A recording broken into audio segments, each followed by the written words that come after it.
She didn't whisper it. She didn't pull him aside. Victoria Langford stood in the middle of Terminal C at Harlow International Airport, surrounded by gate agents, passengers, camera crews, and half her executive team, and she pointed her finger at Ethan Mercer like he was something she'd found on the bottom of her shoe. "Kneel," she said. "Kneel and apologize, or walk out that door and never come back." The concourse went silent. A woman near Gate 14 stopped mid-sentence. A TSA officer turned around. Ethan stood there in his worn navy jacket, a coffee still in his hand, and looked at her the way a man looks at something he can't quite believe is real. He didn't kneel. If this is your first time here, you're going to want to stay until the very end, because what happens next will leave you breathless. Hit that like button right now, subscribe to the channel so you never miss a story like this one, and drop a comment telling me what city or country you're watching from. I want to see exactly how far this story travels. Now let's go back to where it all began. Ethan Mercer had been getting up at 5 in the morning for 11 years. Not because he loved mornings, he didn't, not particularly, but because that was the hour his daughter Lily needed her inhaler before school. And if he waited until 6, she'd wake up coughing, and he'd spend the rest of the morning feeling like he'd failed her before breakfast. She was 9 now.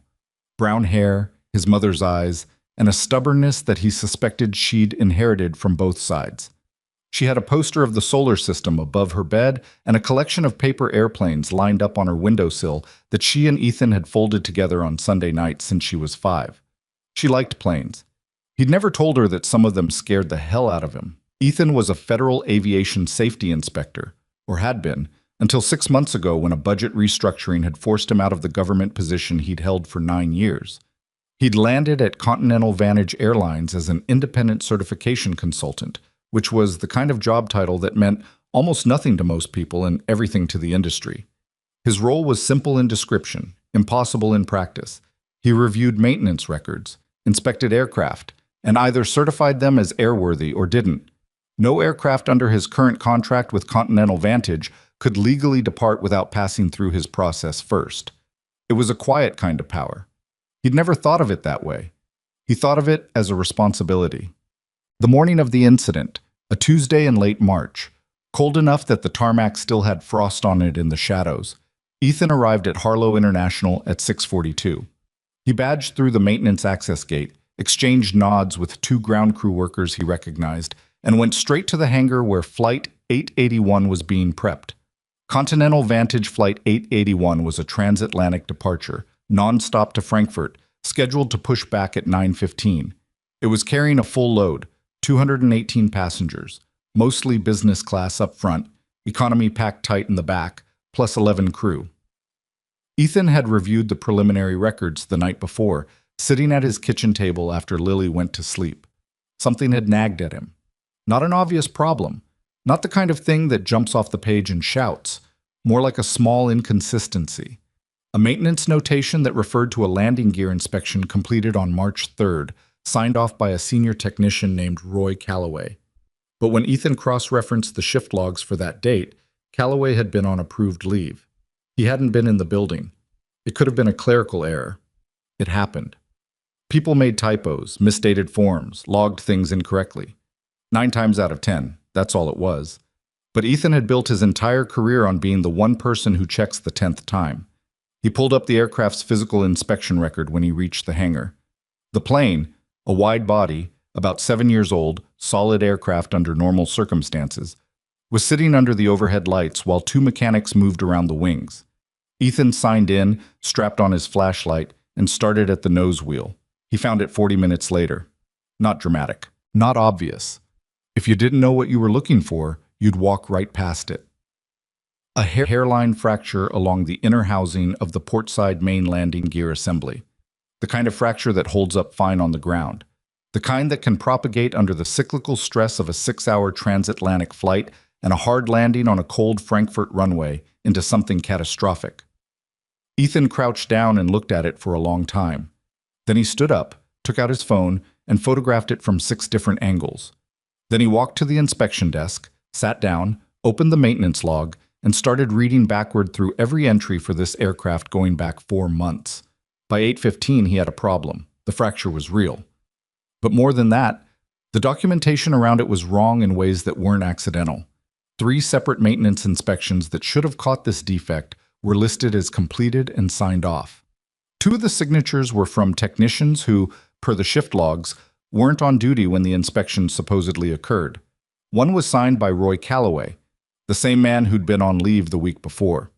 And the parts notation for a landing gear component replacement logged in January listed a part number that, when Ethan looked it up, corresponded to a component from a non-certified supplier.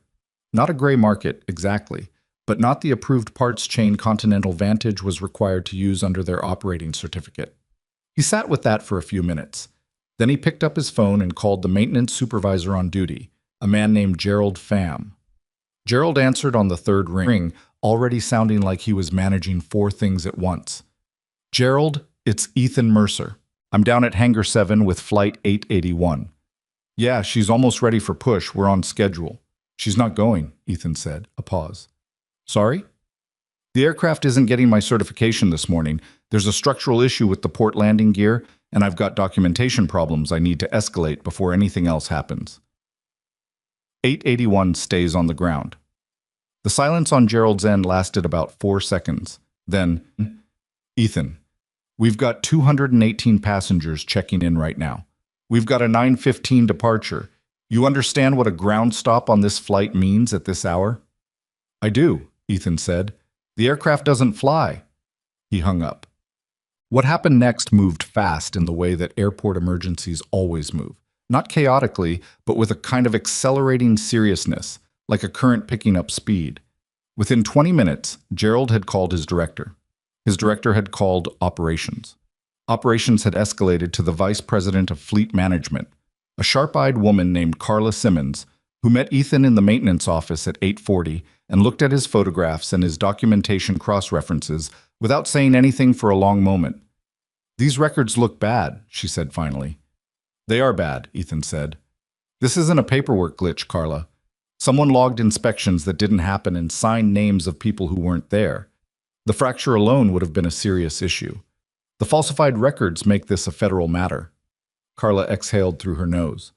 "Do you know how much a delayed transatlantic departure costs us?" "I know how much a failed landing gear at 30,000 feet costs," Ethan said. "Everybody in this room does." She looked at him.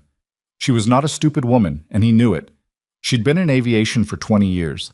She understood exactly what he was saying, but she also had a phone that was buzzing on the table between them, and the name on the screen was one she couldn't ignore. She answered it. He watched her face change. Victoria Langford had built Continental Vantage from a mid-sized regional carrier into one of the 12 largest airlines in North America over the course of 14 years. She was 61, precise in her presentation, and not known for patience with obstacles. She'd fired a VP of operations on a phone call once for missing a quarterly projection by 4%. She'd restructured the entire boarding process across 200 routes in 8 weeks because a consultant's report suggested a 3-minute improvement in turnaround time. She ran the airline the way a chess player runs a board, always several moves ahead, always certain that the variables she could see were the ones that mattered. She arrived at Harlow International at 9:05, 40 minutes before she'd been expected, in a black SUV with 2 members of her communications team and her executive assistant. She walked through Terminal C with the specific kind of authority that makes people move without being asked.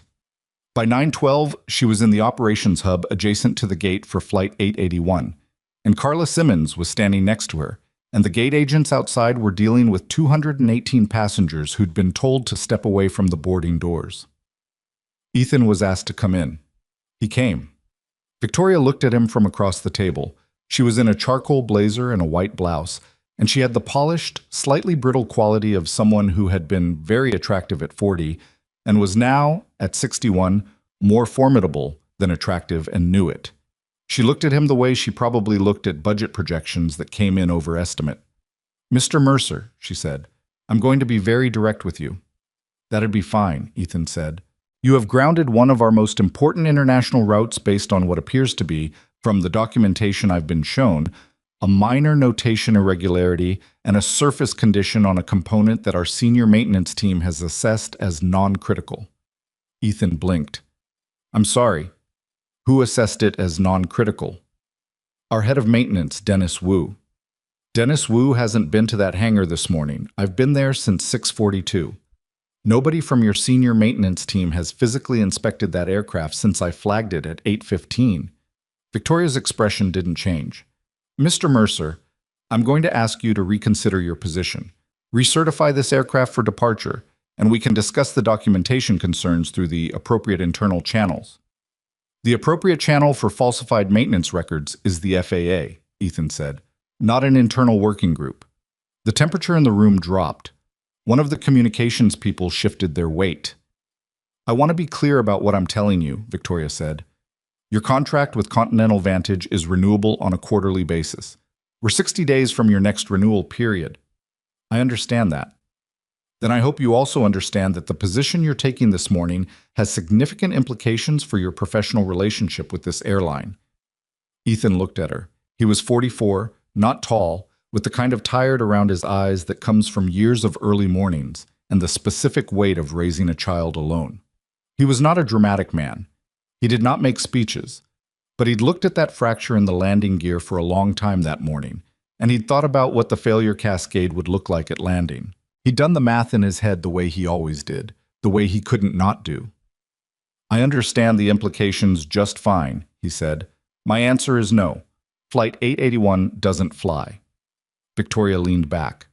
The decision she made in the next 30 seconds was one she would spend a long time thinking about afterward, in the specific way that people think about moments when they chose wrong and knew it even as they were choosing.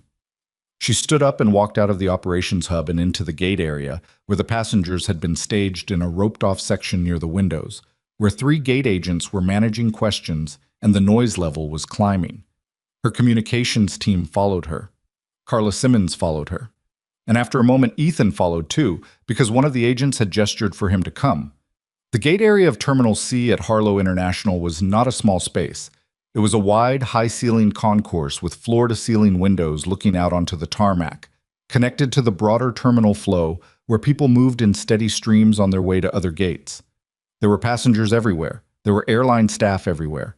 There were 2 camera crews from different local news affiliates who'd gotten wind of something happening at Gate 37 and had positioned themselves at the edge of the roped area. Victoria Langford walked to the center of that space and turned to face Ethan Mercer. Mr. Mercer, she said, and her voice was loud enough that it didn't need to be. It carried. This airline has treated you professionally and compensated you generously for what amounts to a consulting role with limited scope. This morning, you have single-handedly held up a fully certified passenger-ready aircraft and disrupted the travel plans of over 200 people based on paperwork concerns that your own experience should tell you fall within normal operational variance. Ethan said nothing. He was watching her, and there was something careful in his stillness. I am prepared to allow this situation to conclude with your professional dignity intact, Victoria continued.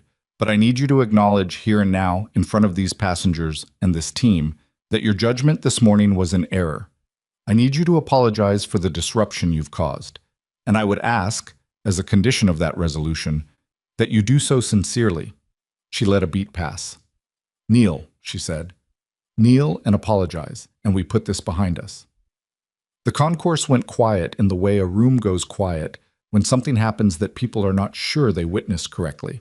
One of the gate agents, young woman, maybe 24, been on the job 8 months, looked at her colleague and found that her colleague was looking at her with the same expression. Ethan stood there. He had the coffee cup still in his left hand. He'd been holding it since the operations meeting and had never taken a drink. He looked at Victoria Langford with an expression that wasn't anger exactly, and wasn't surprise exactly, and was mostly just a kind of deliberate quiet. No, he said. Victoria's jaw shifted.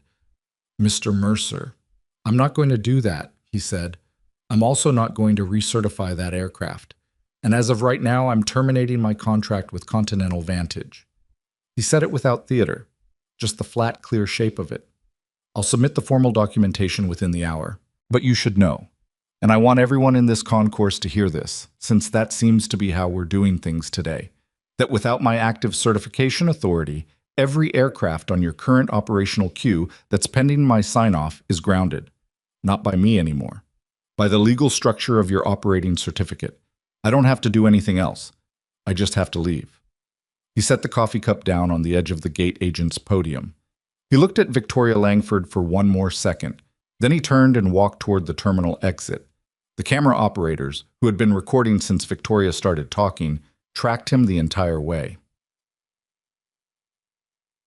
He called Lily's school from the parking structure, standing next to his truck in the cold. He didn't know why. She was in class. She couldn't answer. He just needed to hear the phone ring somewhere that had nothing to do with what had just happened. He'd been the one who drove her to school that morning. She'd fallen asleep in the back seat and talked to him half awake about a science project, something about weather patterns and how clouds form. And he'd listened and answered and thought about the fracture report open on his phone.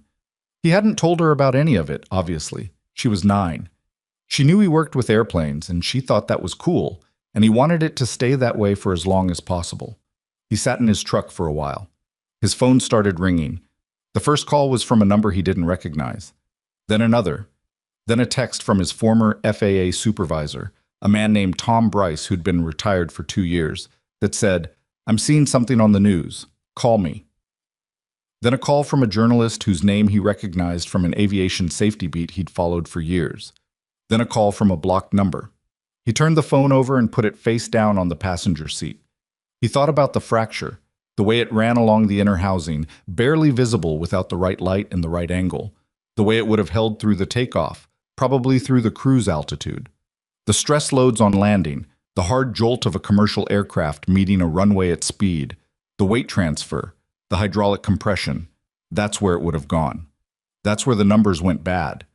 He'd been in aviation long enough to have attended 2 accident briefings for events that shouldn't have happened. He'd sat in rooms where investigators laid out the sequence, step by step, what failed, when, why, what the last moments in the cockpit data looked like. He'd seen the manifests. He'd done the math on the numbers. How many people on board? How many made it? He picked his phone back up and called Tom Bryce. "Tell me what you're seeing," he said. Tom's voice was careful. "CNN's running footage from the airport. Woman in a blazer pointing at you, asking you to kneel. The clip is about 40 seconds. It's already got 250,000 views." Ethan closed his eyes. "The news is also saying Continental Vantage is calling it a minor procedural dispute, and that you resigned over a difference of opinion on documentation standards," Tom said. "I found a fracture in the port landing gear and 3 months of falsified inspection records," Ethan said. "That's what happened." Tom didn't say anything for a moment. "You submitted the report?" "Filed it with the regional FAA office at 8:50 this morning, before the confrontation. They have everything. Photos, the cross-reference shift logs, the parts documentation." "Okay," Tom said. "Okay, good." Another pause. "Ethan, do you understand what's about to happen?" "I'm starting to." "The certification structure you held, the specific delegated authority under your contract. I've been making some calls since I saw the news. Apparently nobody at Continental Vantage fully mapped what happens operationally if that authority lapses without a transition in place. Their legal team is going to figure it out in the next..." Ethan's phone buzzed. He pulled it away from his ear and looked at the screen. It was the Continental Vantage COO's office. Then it buzzed again. FAA Regional Director. Then again, unknown number. He put the phone back to his ear. "Tom, I have to go." "Call me back," Tom said. "And Ethan, you did the right thing." Ethan looked out through the windshield at the gray March sky, at the planes lined up on the tarmac in the distance, still and grounded and going nowhere. "I know," he said. He answered the next call. Inside Terminal C, 218 passengers who'd been expecting to land in Frankfurt at 9 the following morning were beginning to understand that nothing about this day was going to go the way they'd planned. The gate agents were fielding questions they didn't have answers to because the operations hub was no longer answering their calls. And the flight status board that should have shown a departure time was showing something that most of the passengers had never seen before on a Continental carrier at a major American hub. It showed, "Hold. Certification review. No time estimate. No rebooking instructions. Just that." A woman in the back of the waiting area took a video of the board and posted it.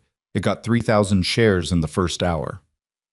Victoria Langford, somewhere between the gate and her SUV and the executive parking bay, was on a phone call with her legal team that was not going well.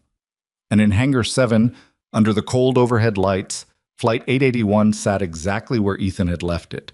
Engines cold, doors sealed, port landing gear holding a fracture that nobody official had yet put in front of a camera, but that, within the next 48 hours, would be seen by every major news outlet in the country. Ethan Mercer drove home to an empty house, sat at his kitchen table, and started writing his full incident report. On the windowsill in Lily's room, the paper airplanes stood in their row, catching the morning light. The calls didn't stop. Ethan had been sitting at his kitchen table for 20 minutes, incident report half-drafted on his laptop, when his phone started ringing in a pattern that told him something had already shifted in the outside world without him. Not one call at a time, clusters of them, back to back, 3 or 4 in a row before he could even look at the screen. He let most of them go to voicemail. The FAA regional director he answered. The Continental Vantage COO's office he did not. The FAA call was brief. A woman named Sandra Okafor, regional director out of the Midwest office, professional and measured in the way federal officials are when they're being careful. She told him she'd received his filed report, that it was being reviewed, that an inspector would be dispatched to Harlow International within the hour, and that he should not delete, alter, or transfer any documentation related to the incident. He told her he understood. She asked him to remain reachable. He said he would. When he hung up, he sat for a moment looking at the half-finished report on the screen. He'd been writing it the way he wrote all his reports, methodically, without editorializing, just the sequence of what he found, and when, and what it meant against the regulatory standard. The fracture dimensions, the location, the load calculations, the part number cross-reference, the shift log inconsistencies laid out side by side with the maintenance signatures. He'd done this kind of documentation for 11 years, and he knew how to make it airtight. He knew which details investigators needed first and which ones could wait. What he hadn't accounted for was his own name being in the news before he'd finished writing it. He opened his laptop browser. The clip was everywhere. Someone had filmed it on a phone from near the windows, slightly shaky, the angle not perfect but clear enough. Victoria Langford in her charcoal blazer pointing, the word Neil audible even through the ambient airport noise. And then Ethan standing there with the coffee cup, saying no with a quietness that somehow read louder than her entire speech. The clip was 43 seconds long and had been compressed and shared so many times in the 3 hours since it happened that several versions were already circulating with captions in different languages. The comments were running about 10-1 in his favor, which didn't make him feel much better about anything. His neighbor, Mrs. Harrington, knocked on the door at 11:30 to ask if he was all right, because she'd seen something on the television and thought it might be him. He told her it was him, and that he was fine. She gave him a look that said she didn't entirely believe the second part, and went back across the street. He thought about calling Lily's school again, just to check in, not to say anything. He didn't. He made himself a sandwich he didn't eat and went back to the report. At Harlow International, the situation had not improved. It had, in fact, become the kind of operational crisis that airline executives have nightmares about. Not the clean, dramatic kind where one thing goes wrong and you fix it, but the cascading kind where one pressure point triggers a system failure that reveals how many other pressure points you never knew existed. The certification authority Ethan held under his contract with Continental Vantage was not simply about Flight 881. That had been the misunderstanding. The one that Victoria's legal team was now, 3 hours too late, scrambling to explain to her in terms she could act on. Ethan's delegated certification authority covered a rolling queue of aircraft that were cycling through Harlow's maintenance operation on any given day. Flight 881 had been the one he'd flagged, but there were 7 other aircraft at Harlow that morning in various stages of ground readiness, all of them pending sign-off in a process that routed through his certification chain. When he resigned and withdrew his authority, those certifications didn't automatically transfer. They lapsed. And under the specific structure of Continental Vantage's operating agreement with the FAA, a structure that, it turned out, had never been fully stress-tested. No aircraft in that queue could be approved for departure by anyone else without a formal reinstatement process that required FAA review. The first departure cancellation hit the boards at 9:58, 43 minutes after Ethan left the building. By 10:30, there were 4. By noon, the number was 11, covering departures from Harlow that fed connections across 6 major hubs.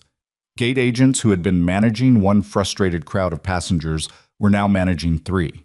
The baggage system had been paused pending clarification on which flights were going and which weren't, which meant hundreds of checked bags were sitting in a sorting loop below the terminal going nowhere. The airline's customer service phone lines had wait times climbing past 90 minutes. The media, which had already been at the gate for Flight 881, hadn't left. They'd spread out. By 12:15, there were live trucks in the drop-off lane outside Terminal C, and the story had shifted from CEO humiliates inspector to airline grounds dozens of flights after safety standoff, which was a different story with different implications. And the people inside Continental Vantage's executive suite knew it. Damien Cross had been COO of Continental Vantage for 6 years. He was 53, built like a man who'd played football in college, and kept the posture without keeping up with the exercise, with a face that defaulted to a kind of aggressive confidence that some people read as competence. He'd come up through the operations side of the airline industry, which meant he understood schedules and logistics and the financial mathematics of delay better than almost anyone in the building. He also understood, with a clarity that was currently making his stomach feel like cold concrete, that the situation at Harlow was not containable in the way it needed to be contained. He was in the main conference room on the 38th floor, phones going on 2 separate lines, a tablet open to the live news coverage, a legal pad in front of him with a list of names he needed to call in the next 20 minutes. His deputy, a younger man named Calvin Reese, was at the other end of the table fielding calls from hub operations managers who wanted answers Damien didn't have yet. Victoria walked in at 12:30. She'd been on her phone in her office since she got back from the airport, and the expression she was wearing now was the one she got when she'd moved past the initial shock of a problem and into the cold, focused anger of someone trying to calculate how to survive it.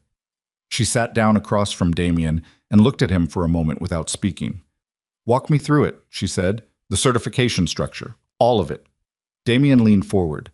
The short version is that Mercer's delegated authority was set up as a single-point certification chain for our Harlow maintenance operations. Legal put it together when we brought him on because it was efficient.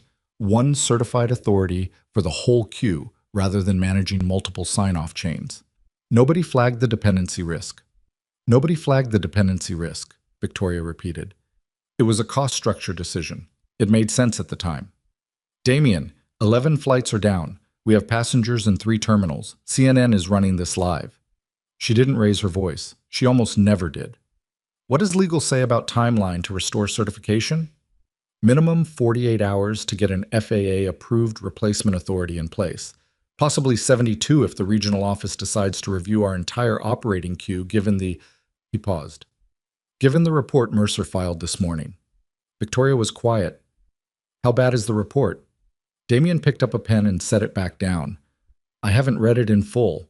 What I've been told is that he documented the landing gear issue, which is...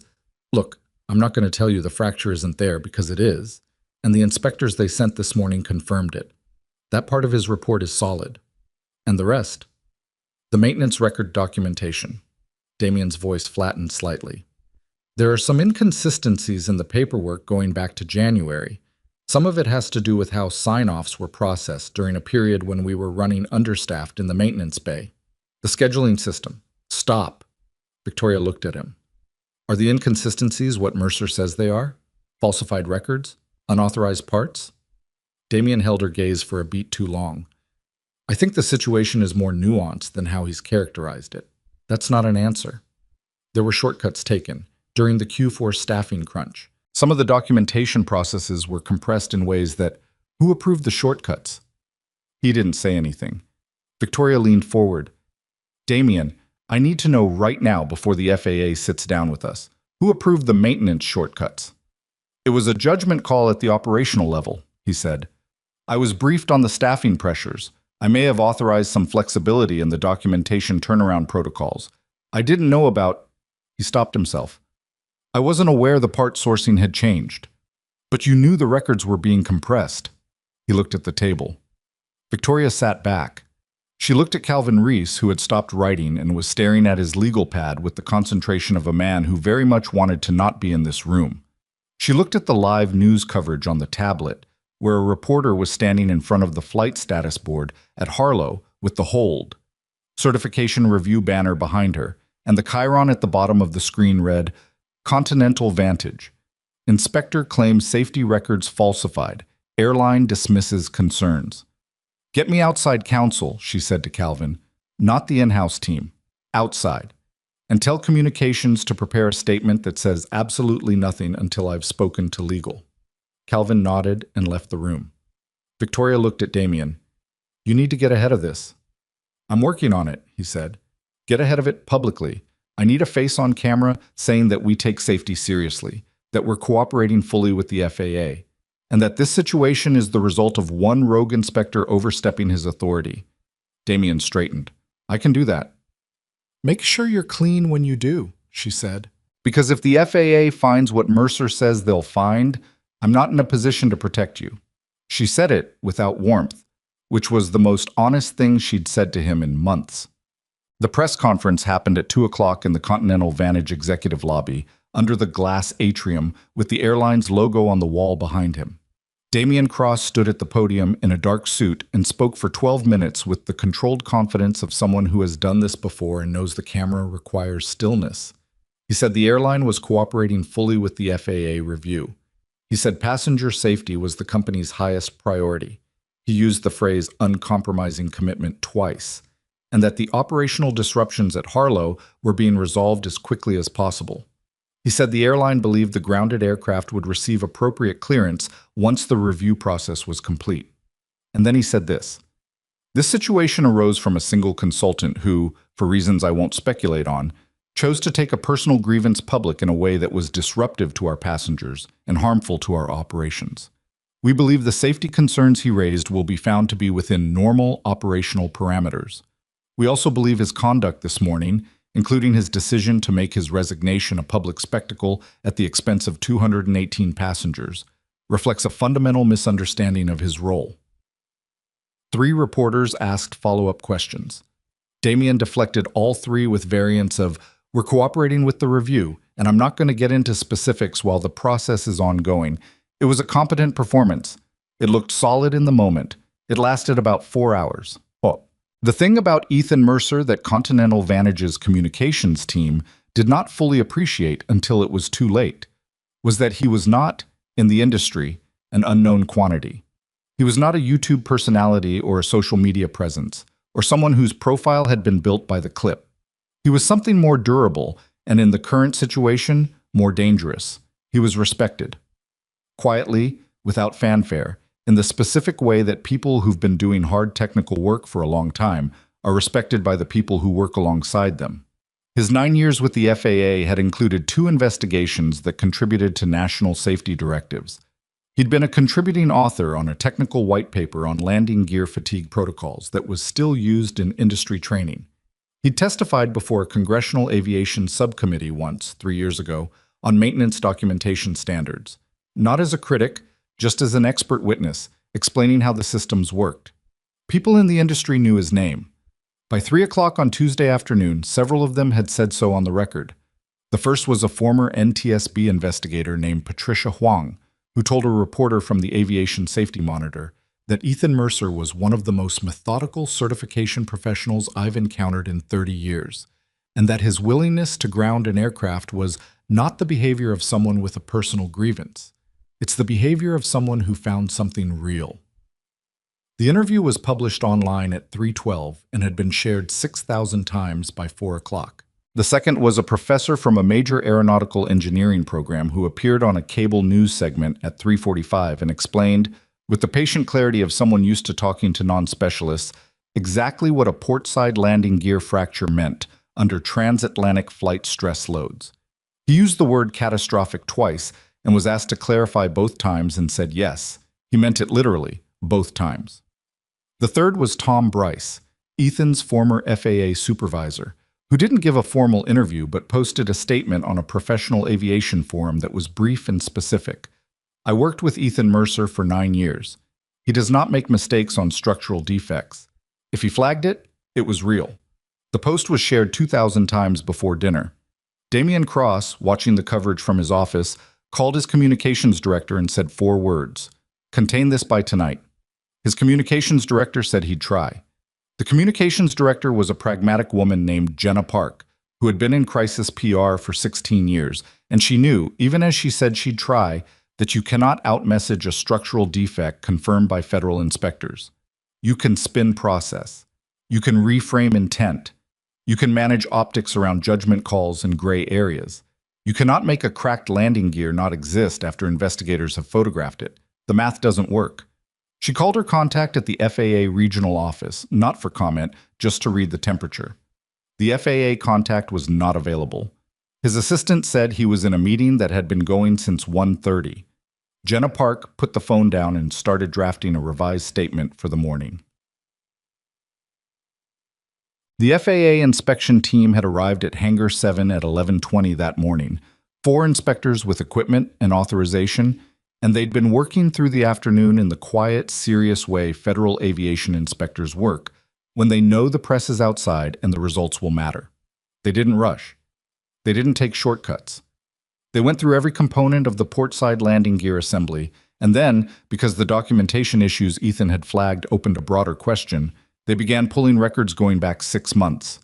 Gerald Pham, the maintenance supervisor who'd taken Ethan's call that morning, was cooperative in the way a man is cooperative when he knows that being uncooperative will be worse.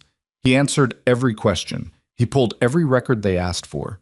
And when the lead inspector, a man named Robert Castillo, asked him about the January component replacement and the part number that didn't match the certified supplier chain, Gerald went quiet for a moment and then said, "I was told it was approved."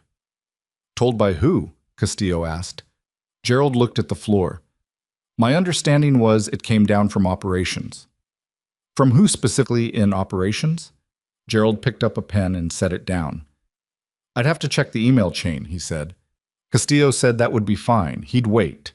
The email chain, when Gerald pulled it up, showed a directive from a deputy operations manager referencing authorization from the COO's office for an expedited sourcing arrangement during Q4. The email was careful. Nothing in it said use uncertified parts, because nobody writes that in an email. But the part number referenced, and the vendor approved, and the timeline compressed, added up to exactly what Ethan's report said it did. Castillo photographed the screen. Then he went outside and called his regional director, Shab. Ethan finished his report at 4:15 and submitted it formally to the FAA portal.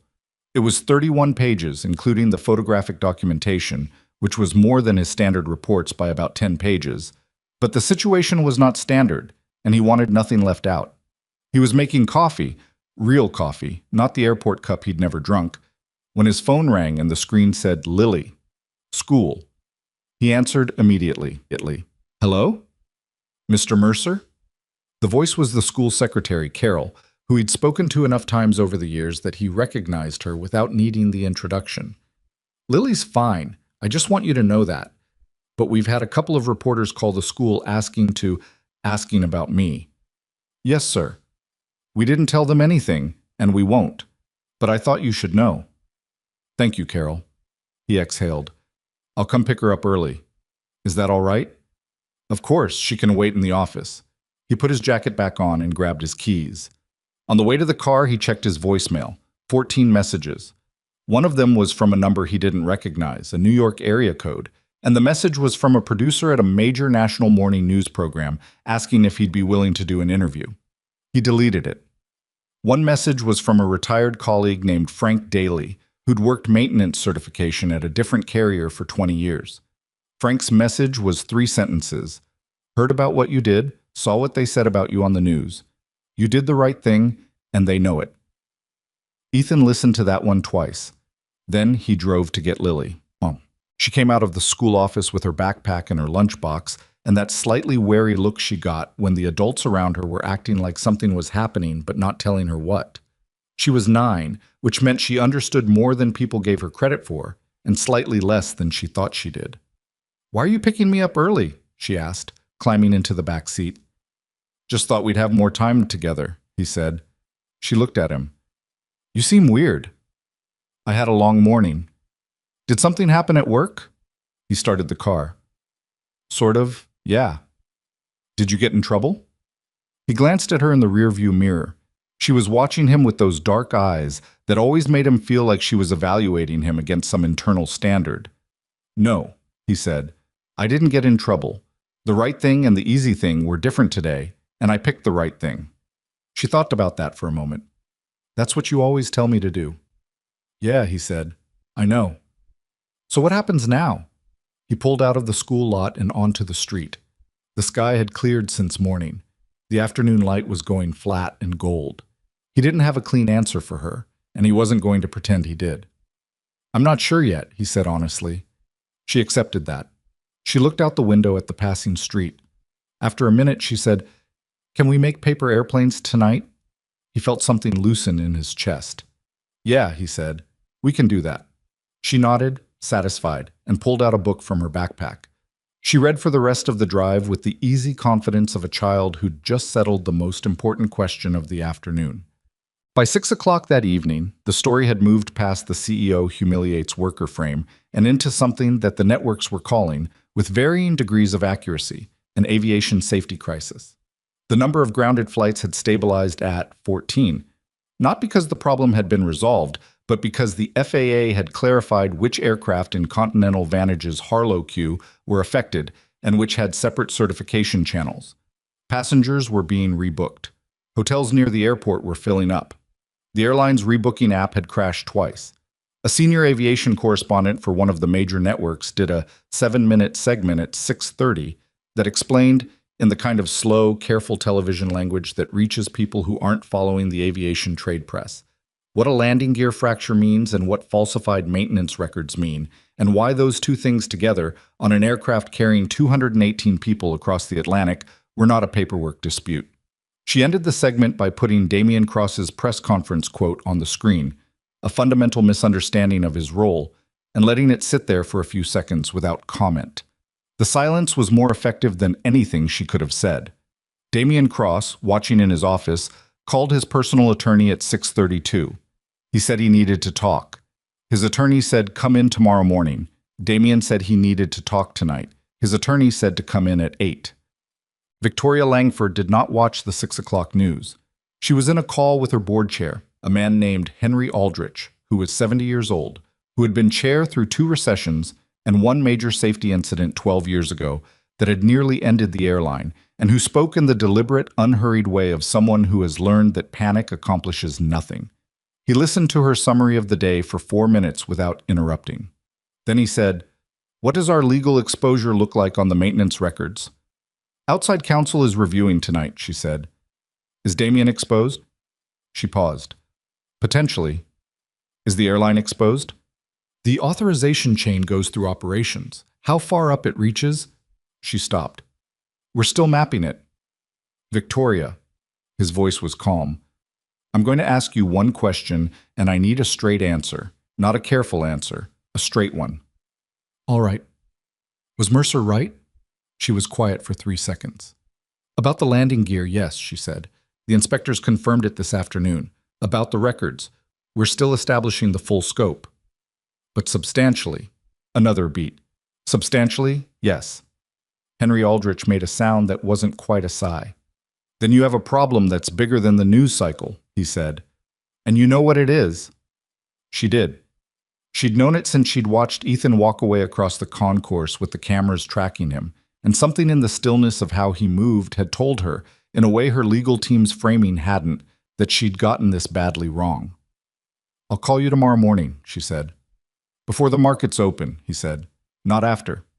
She put the phone down and sat in her office for a while as the city went dark outside the windows. The lights were coming on across the skyline. She was thinking about Damian and what he'd told her and what he hadn't. She was thinking about a landing gear fracture on a plane carrying 218 people. She was thinking about a man who'd stood in a public concourse and refused to kneel and then just walked away, and what it meant that she'd been the one who asked. She picked up her phone and looked up Ethan Mercer's contact information. She held the phone in her hand for a moment, then she put it down. Not tonight. There was too much she didn't know yet, too much she needed to know before she said anything to him that she meant. But she would call. She already understood that much. The paper airplanes they'd made that Tuesday night were still on Lily's windowsill when the story broke open on Wednesday morning.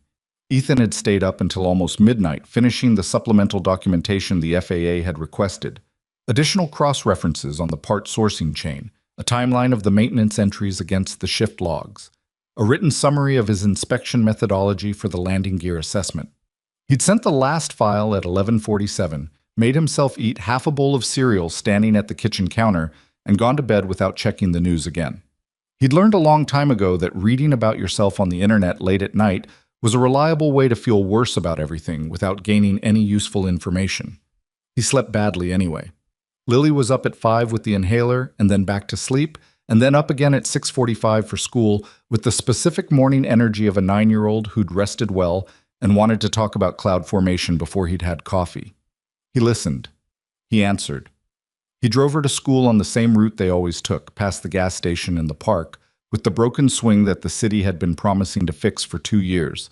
And he didn't tell her that when he'd glanced at his phone while she was brushing her teeth, he'd counted 47 missed calls and 3 voicemails from numbers with Washington, D.C. area codes. He dropped her off. She waved from the door without looking back, already talking to a friend, already somewhere else. He sat in the pickup line for a moment after the other cars had moved, just breathing. Then he drove to meet the FAA. The regional office had requested his presence at 9 o'clock for what they called a formal interview session, which was the bureaucratic language for a recorded conversation with 2 senior inspectors and a legal representative present. The meeting was at a federal building 40 minutes from Harlow, in a conference room on the 4th floor that had the specific institutional quality of a space designed to feel neither welcoming nor hostile. Beige walls, a rectangular table, a whiteboard with nothing on it, a water pitcher in the middle that no one ever touched. Robert Castillo was there, the lead inspector from the hangar the day before. He was a compact man in his early 50s with reading glasses pushed up on his forehead and a legal pad already half covered in notes. Beside him was a woman named Anne Fielding, senior investigator, who had the patient, watchful quality of someone who spent most of her professional life listening for the thing people weren't saying. The FAA legal representative was a younger man named Marcus Webb, who sat slightly to the side and said almost nothing for 2 hours. Ethan walked them through everything from the beginning, the preliminary record review the night before, the call to Gerald Pham, the physical inspection, the fracture, the documentation cross-references. He spoke without notes because he'd written the report twice and knew it the way he knew his own handwriting. Castillo asked questions that were specific and technical and occasionally circular, not trying to trap him, just making sure the account held from every angle. It held. When Ethan finished, Castillo looked at his legal pad for a moment and then took his glasses off his forehead and put them on and looked at Ethan over the rims. "I want to be straight with you about where we are," Castillo said. "The fracture is confirmed. Our team's assessment matches yours on location, characteristics, and risk profile. Under transatlantic stress loads and a standard Frankfurt landing, we're looking at a probable failure event. Probable, not certain, but the probability is high enough that we don't use words like possible when we write it up internally." Ethan nodded. "The documentation is the part that's going to take longer," Castillo continued. "We've got the email chain from Gerald Pham's records. We've got the part sourcing discrepancy. We've got 3 inspection sign-offs from technicians who weren't on shift. What we don't have yet, what we need, is testimony from someone inside the operation who can speak to how those decisions were authorized. The paper trail goes up to a certain point and then gets," he paused, choosing the word carefully, "indirect." "You need someone who was in the room," Ethan said, "or in the email chain above where it currently stops." Anne Fielding, who had been quiet for most of the morning, leaned forward. "Mr. Mercer, I want to ask you something outside the formal record for a moment." She glanced at Marcus Webb, who nodded almost imperceptibly. "In your time working with Continental Vantage's maintenance operation, your general impressions, not specific incidents, did the documentation pressure feel systemic or like isolated decisions?" Ethan thought about how to answer that honestly. "I wasn't embedded in their operation," he said. "I reviewed the output, not the process, but—" He stopped. "There were things that moved fast, faster than they should have. I flagged 2 minor documentation issues in the 6 months I was there. Both times I was told they'd been corrected. I didn't follow up far enough on either one." "Why not?" He looked at the table. "Because the corrections they showed me looked complete, and because I was trying to do my job without making enemies of everyone I worked with. And that's a balance that's harder than it sounds." He paused. "I should have pushed harder on the second one. The part sourcing timeline didn't add up, and I let it go because the documentation they provided was technically sufficient. I've been sitting with that since yesterday morning. Fielding wrote something down. For the record, Mr. Mercer, nothing in our review suggests you missed anything you were required to catch under your contract scope. What you found yesterday morning, you found. That's what matters to us. He appreciated that she said it. It didn't entirely fix the thing he was sitting with, but he appreciated it. I was out of the FAA office by 11:30 and back in his truck with his phone blowing up again in the cup holder. He scrolled through the notifications quickly enough to get a shape of the situation without reading anything in full. The story had moved.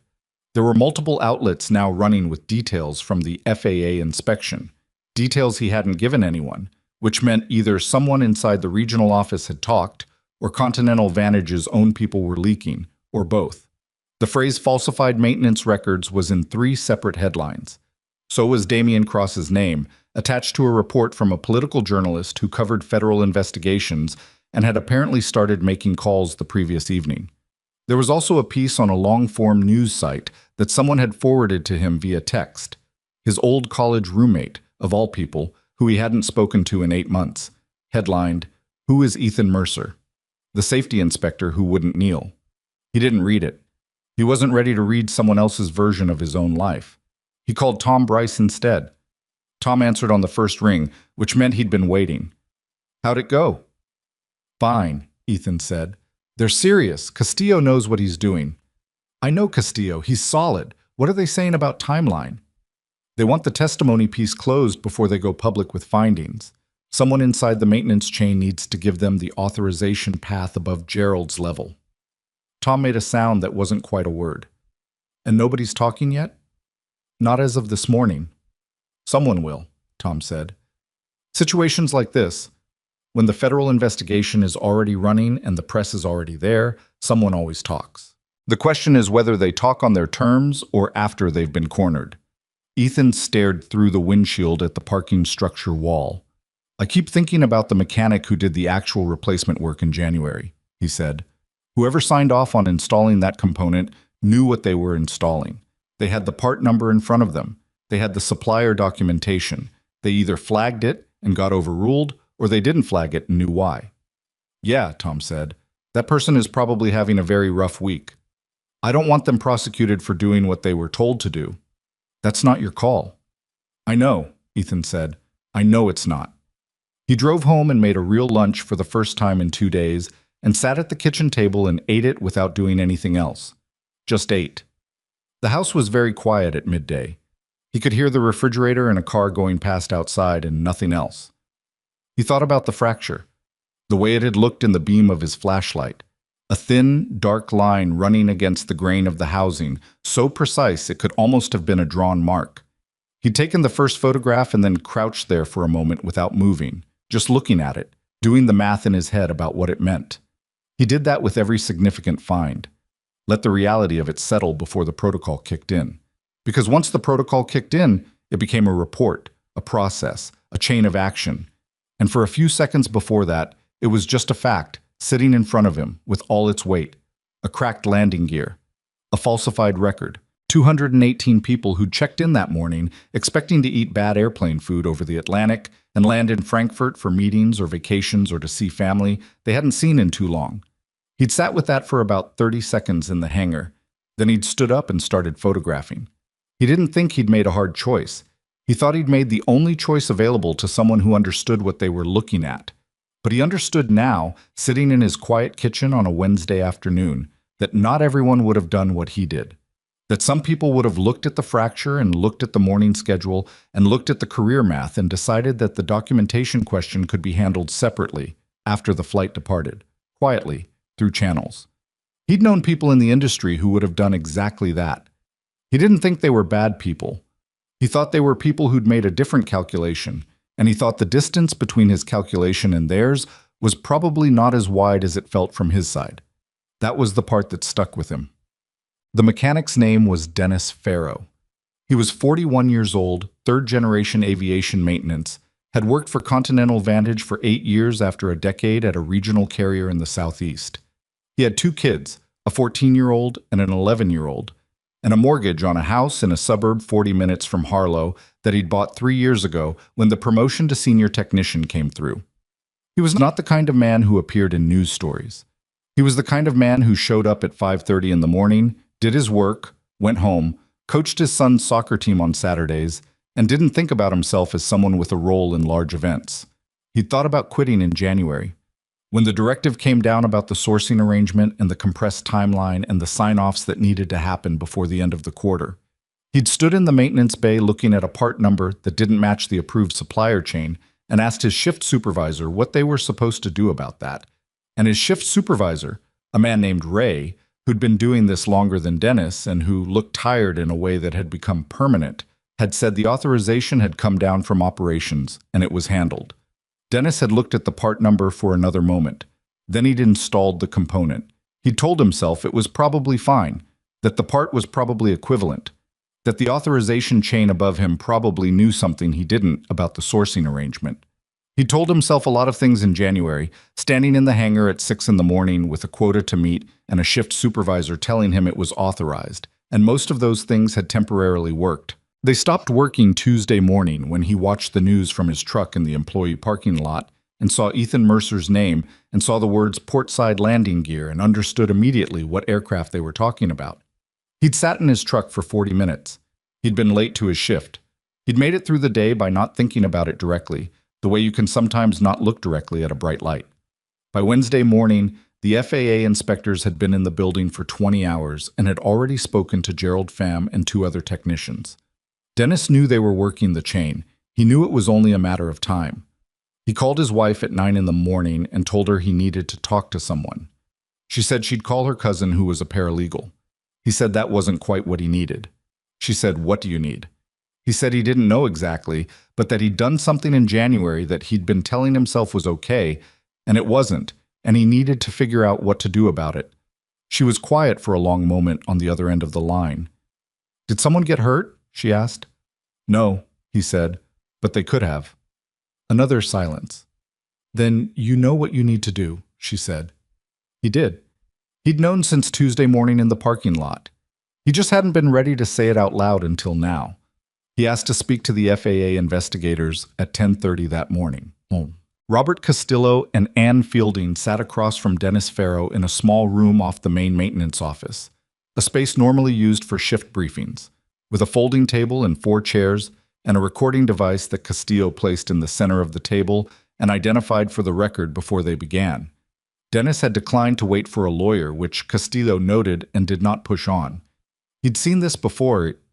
People who needed to say the thing more than they needed to be protected from the consequences of saying it. Those were usually the ones who told you everything. Dennis told them everything.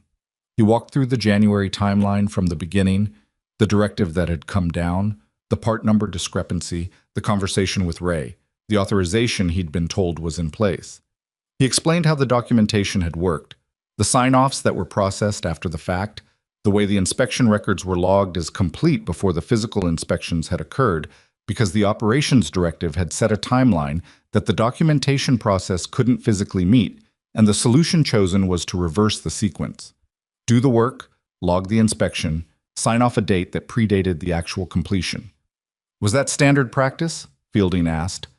Dennis shook his head. "No, I'd never seen it done before. I've seen paperwork run a few hours late, maybe a day. Not backdated like this. Not deliberately." "Who gave the specific instruction to backdate the records?" Dennis looked at the recorder. "Ray told me it had come from the operations directive. I didn't see a written instruction to backdate. Nobody put that in writing. But the timeline we were given made the normal sequence impossible, and everyone knew it, and nobody from above the shift level said anything about it." "Did you raise a concern?" I asked Ray about the part number. "Verbally." "Yes." "Not in writing." Dennis shook his head again. He looked like a man who understood exactly how that sounded and had been understanding it painfully for about 36 hours. "I asked him verbally, and he said it was authorized from operations. I didn't ask anything else." "Did you believe him?" He was quiet for a moment. "I believed it was possible," he said. I didn't ask the next question. I should have asked who specifically authorized it, and I should have gotten it in writing. I know that. I knew it in January, and I didn't do it. Fielding wrote something down. Mr. Farrow, did anyone explicitly tell you the part was equivalent to the certified supplier component? Ray said the sourcing arrangement was approved. That was all. Do you know if it was functionally equivalent? Dennis looked at the table. I installed it, he said. I looked at it. I've been working on landing gear for 15 years. It looked right. But I knew the supplier wasn't on the approved list, and I installed it anyway because I was told it was authorized. He paused. I've been thinking about that landing gear for 2 days. Castillo leaned forward slightly. The directive that came down, the timeline and the sourcing arrangement, do you know who originated it above the operations level? Dennis took a breath. Ray said it came from the COO's office. I heard his name, Cross, in the context of the Q4 push. I didn't see documentation of that, but it was common knowledge on the floor that the Q4 timeline pressure was coming from above operations management. Castillo and Fielding exchanged a glance that was brief and professional and communicated something neither of them said out loud. Mr. Farrow, Castillo said, I want to be clear with you about something. Your cooperation here is noted. The question of individual accountability for the technician level versus the authorization chain above is a determination that will be made through the formal investigation process, and if it proceeds to that point, by prosecutors. I'm not in a position to make you any guarantees. What I can tell you is that your decision to come forward voluntarily and provide this account matters to how this is understood. Dennis nodded. He looked like a man who'd put down something very heavy and wasn't sure yet if he felt better or worse for having done it. Probably both. Is there anything else? Castillo asked. Dennis thought for a moment. The inspector, he said. Mercer. I saw the news, what they said about him, that he was making a personal grievance public. He shook his head slowly. He found what was there. I installed that component. I know what he found, because I know what I installed. He wasn't making anything up. Fielding looked at him. For the record, Mr. Farrow, the physical inspection fully corroborates Mr. Mercer's report. Dennis nodded again. He looked out the small window at the tarmac, at the planes that had been sitting since yesterday, cold and still under the gray March sky. Those people on that flight, he said. It wasn't a full sentence. He didn't finish it, and neither of them asked him to. The formal findings briefing happened that afternoon at 4 o'clock, in the same fourth-floor federal conference room where Ethan had been interviewed that morning. Castillo and Fielding and Marcus Webb were joined by 2 officials from the FAA's Washington office who had driven up overnight and were present in the specific way that senior officials are present when a situation has moved past the regional level. Victoria Langford was there with her outside counsel. Damian Cross was not. He was with his personal attorney, which told its own story. Castillo presented the findings in order, without editorializing, in the flat and precise language of federal aviation investigation that nonetheless carried its weight clearly. The fracture confirmed, with the technical assessment of risk under operational stress loads. The documentation discrepancies, inspection records signed by technicians not present, dates predating completion, approvals logged for inspections that hadn't occurred. The component discrepancy, a landing gear part from a non-certified supplier installed under a sourcing arrangement that did not meet Continental Vantage's operating certificate requirements. The authorization chain, documented to the COO's office level through email records and corroborated by technician testimony. He laid it out for 22 minutes without stopping. The room was very quiet. When he finished, one of the Washington officials, a woman named Dr. Ruth Halverson, who ran the FAA's Aviation Safety Compliance Division, spoke for the first time.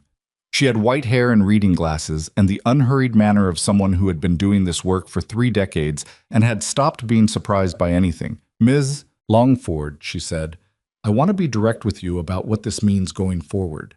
The findings we've presented today form the basis for formal enforcement action against Continental Vantage's operating certificate.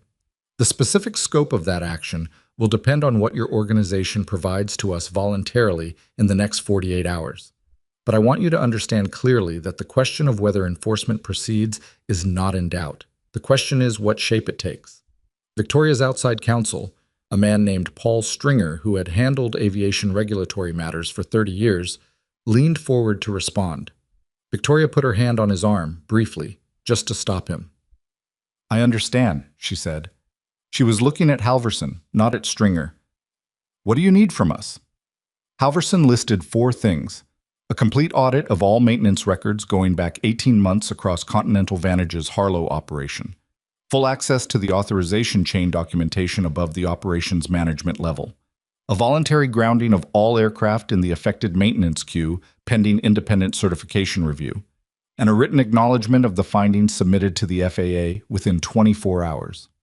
The acknowledgement isn't an admission of liability, Halverson said. It's an acknowledgement that the findings are factually accurate. Your legal team will understand the distinction. Victoria looked at Stringer, who nodded once, cautiously. We'll have it to you by tomorrow morning, Victoria said. What she didn't say in the room, but what she was calculating even as she spoke, was the distance between this moment and the one in Terminal C yesterday morning when she'd stood in front of 218 passengers and a row of cameras and told Ethan Mercer that his judgment was in error. That distance was now measurable and on the record, and would be for a very long time. She had known since last night that she'd been wrong. She was only now beginning to understand how specifically and how completely. The press statement from the FAA's regional office went out at 5:45 Wednesday evening. It was careful in the way federal statements are careful. It confirmed an active investigation, confirmed the physical findings, and stated that the agency had received full cooperation from a consultant whose safety report had initiated the review. It did not use Ethan's name. It didn't need to. Every journalist covering the story already knew it, and the networks were running his name and photograph alongside the FAA statement within minutes of the release. Ethan was at the kitchen table helping Lily with her homework, a worksheet on long division that she found genuinely offensive, when his phone buzzed with a text from Tom Bryce. FAA statement is out. You should read it. He set the phone face down and went back to the long division. Lily was working through a problem with the focused irritation of someone who understood the concept perfectly well and resented having to show the steps. You don't have to show the steps? He offered.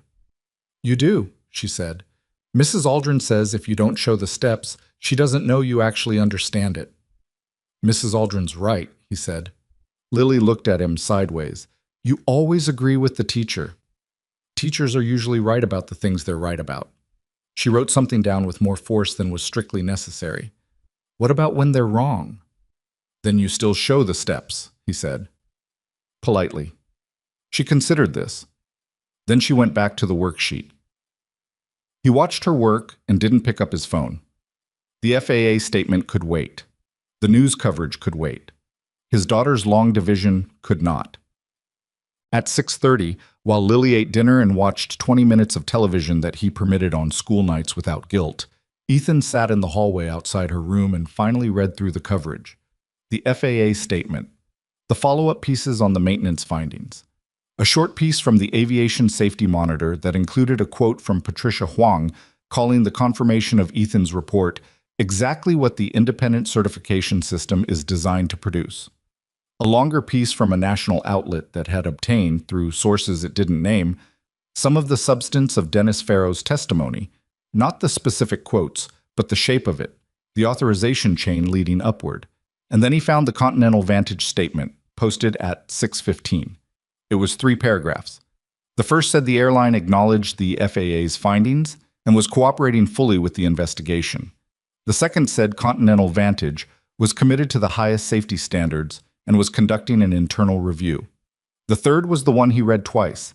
It said, Continental Vantage regrets that the concerns raised by Mr. Ethan Mercer were not addressed through appropriate internal channels and acknowledges that his assessment of the aircraft in question was accurate. The airline is in the process of reviewing all aspects of its maintenance documentation protocols. He read it a third time. It was not an apology.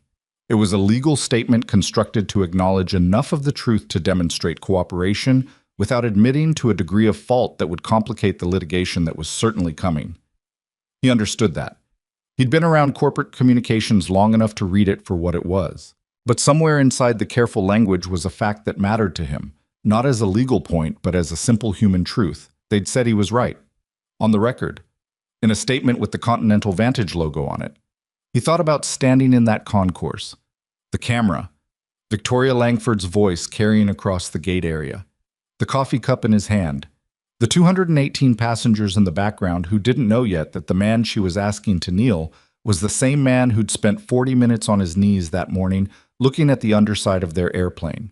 He put the phone down and went back into the living room to watch the last few minutes of television with his daughter because she leaned against him when they watched TV in the evenings, and that was something he didn't take for granted. Damian Cross and his attorney met with the FAA's legal team and a federal prosecutor for the first time at 8 o'clock Wednesday evening. The prosecutor's involvement had been quiet, not yet announced, but the email chain and Dennis Farrow's testimony and the parts documentation together had crossed a threshold that moved the matter from regulatory enforcement to something more serious. The meeting lasted 2 hours. Damian's attorney did most of the talking. Damian sat in the chair next to him and listened and occasionally answered questions in the short, controlled way of a man who understood that every word was now a permanent record. At one point, the prosecutor, a younger man named Kevin Shore, who had an unremarkable face and a very precise way of framing questions, asked Damian directly, "Were you aware in the fourth quarter of last year that maintenance documentation was being backdated to meet the operational timeline you'd authorized?" Damian's attorney started to respond. Damian held up a hand just slightly, and his attorney stopped. Damian looked at Kevin Shore. He'd been in business for 30 years. He'd made decisions at every level of a major airline's operations, and had always told himself that the difference between himself and people who got into legal trouble was judgment, knowing where the lines were and staying behind them. He told himself that about the Q4 directive too. Compression of timeline, flexibility in process, trust the operators to manage the details. That was how he'd framed it. That was how he'd been framing it since Tuesday morning when the calls started.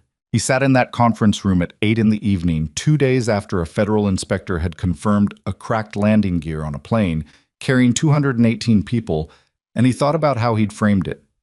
"I need to speak with my attorney privately," he said. Kevin Shore said that was fine. He'd wait. The conversation Damian had with his attorney in the hallway lasted 11 minutes. When they came back, his attorney spoke for 3 minutes, and what he said amounted to the beginning of a conversation that would continue for several more weeks, but that had, in that moment, changed direction in a way that couldn't be undone. Down the hall, in the lobby of the federal building, Jenna Park, who'd been told to wait because her boss might need her, sat in a chair and looked at her phone and thought about the statement she'd helped Damian deliver on Tuesday afternoon. The one about the rogue inspector, the fundamental misunderstanding of his role. She'd written most of that statement. She'd thought it was defensible at the time. She opened a new document on her phone and started drafting her resignation letter because she'd been in crisis PR long enough to know when a ship was going down and how much faster it went when you stayed on it. Outside the building, the March night was cold and clear, the kind of cold that sharpens everything. The parking lot lights were on. Somewhere across the city, planes were taking off from the terminals that were still operational, their lights rising in the dark. And every one of them, for the foreseeable future, would be inspected by someone who knew that the system worked when the person inside it refused to look away from what was actually there. Thursday came in gray and cold, the kind of morning that doesn't bother announcing itself, just arrives and settles over everything like it was always there. Ethan was up before 5. Not because of Lily, she'd slept through the night, her breathing steady, the inhaler untouched on the nightstand where he'd checked it twice. He was up because somewhere around 3 in the morning, his mind had simply decided it was done with sleep and had moved on without him. He lay in the dark for an hour trying to will himself back under. And when that didn't work, he got up and made coffee and sat at the kitchen table in the quiet and looked at nothing in particular. The house was the kind of quiet that only exists before 6 in the morning. He'd lived alone with Lily for 4 years now, since she was 5. Since the marriage had ended in the specific way that marriages end, when two people have been slowly becoming strangers for long enough that one day they look at each other and both know it. It hadn't been dramatic. There was no single incident, no defining betrayal, just the accumulated weight of two people who'd stopped being able to reach each other across a distance that kept growing. His ex-wife, Karen, lived 40 minutes away and took Lily on alternating weekends and 2 weeks in the summer.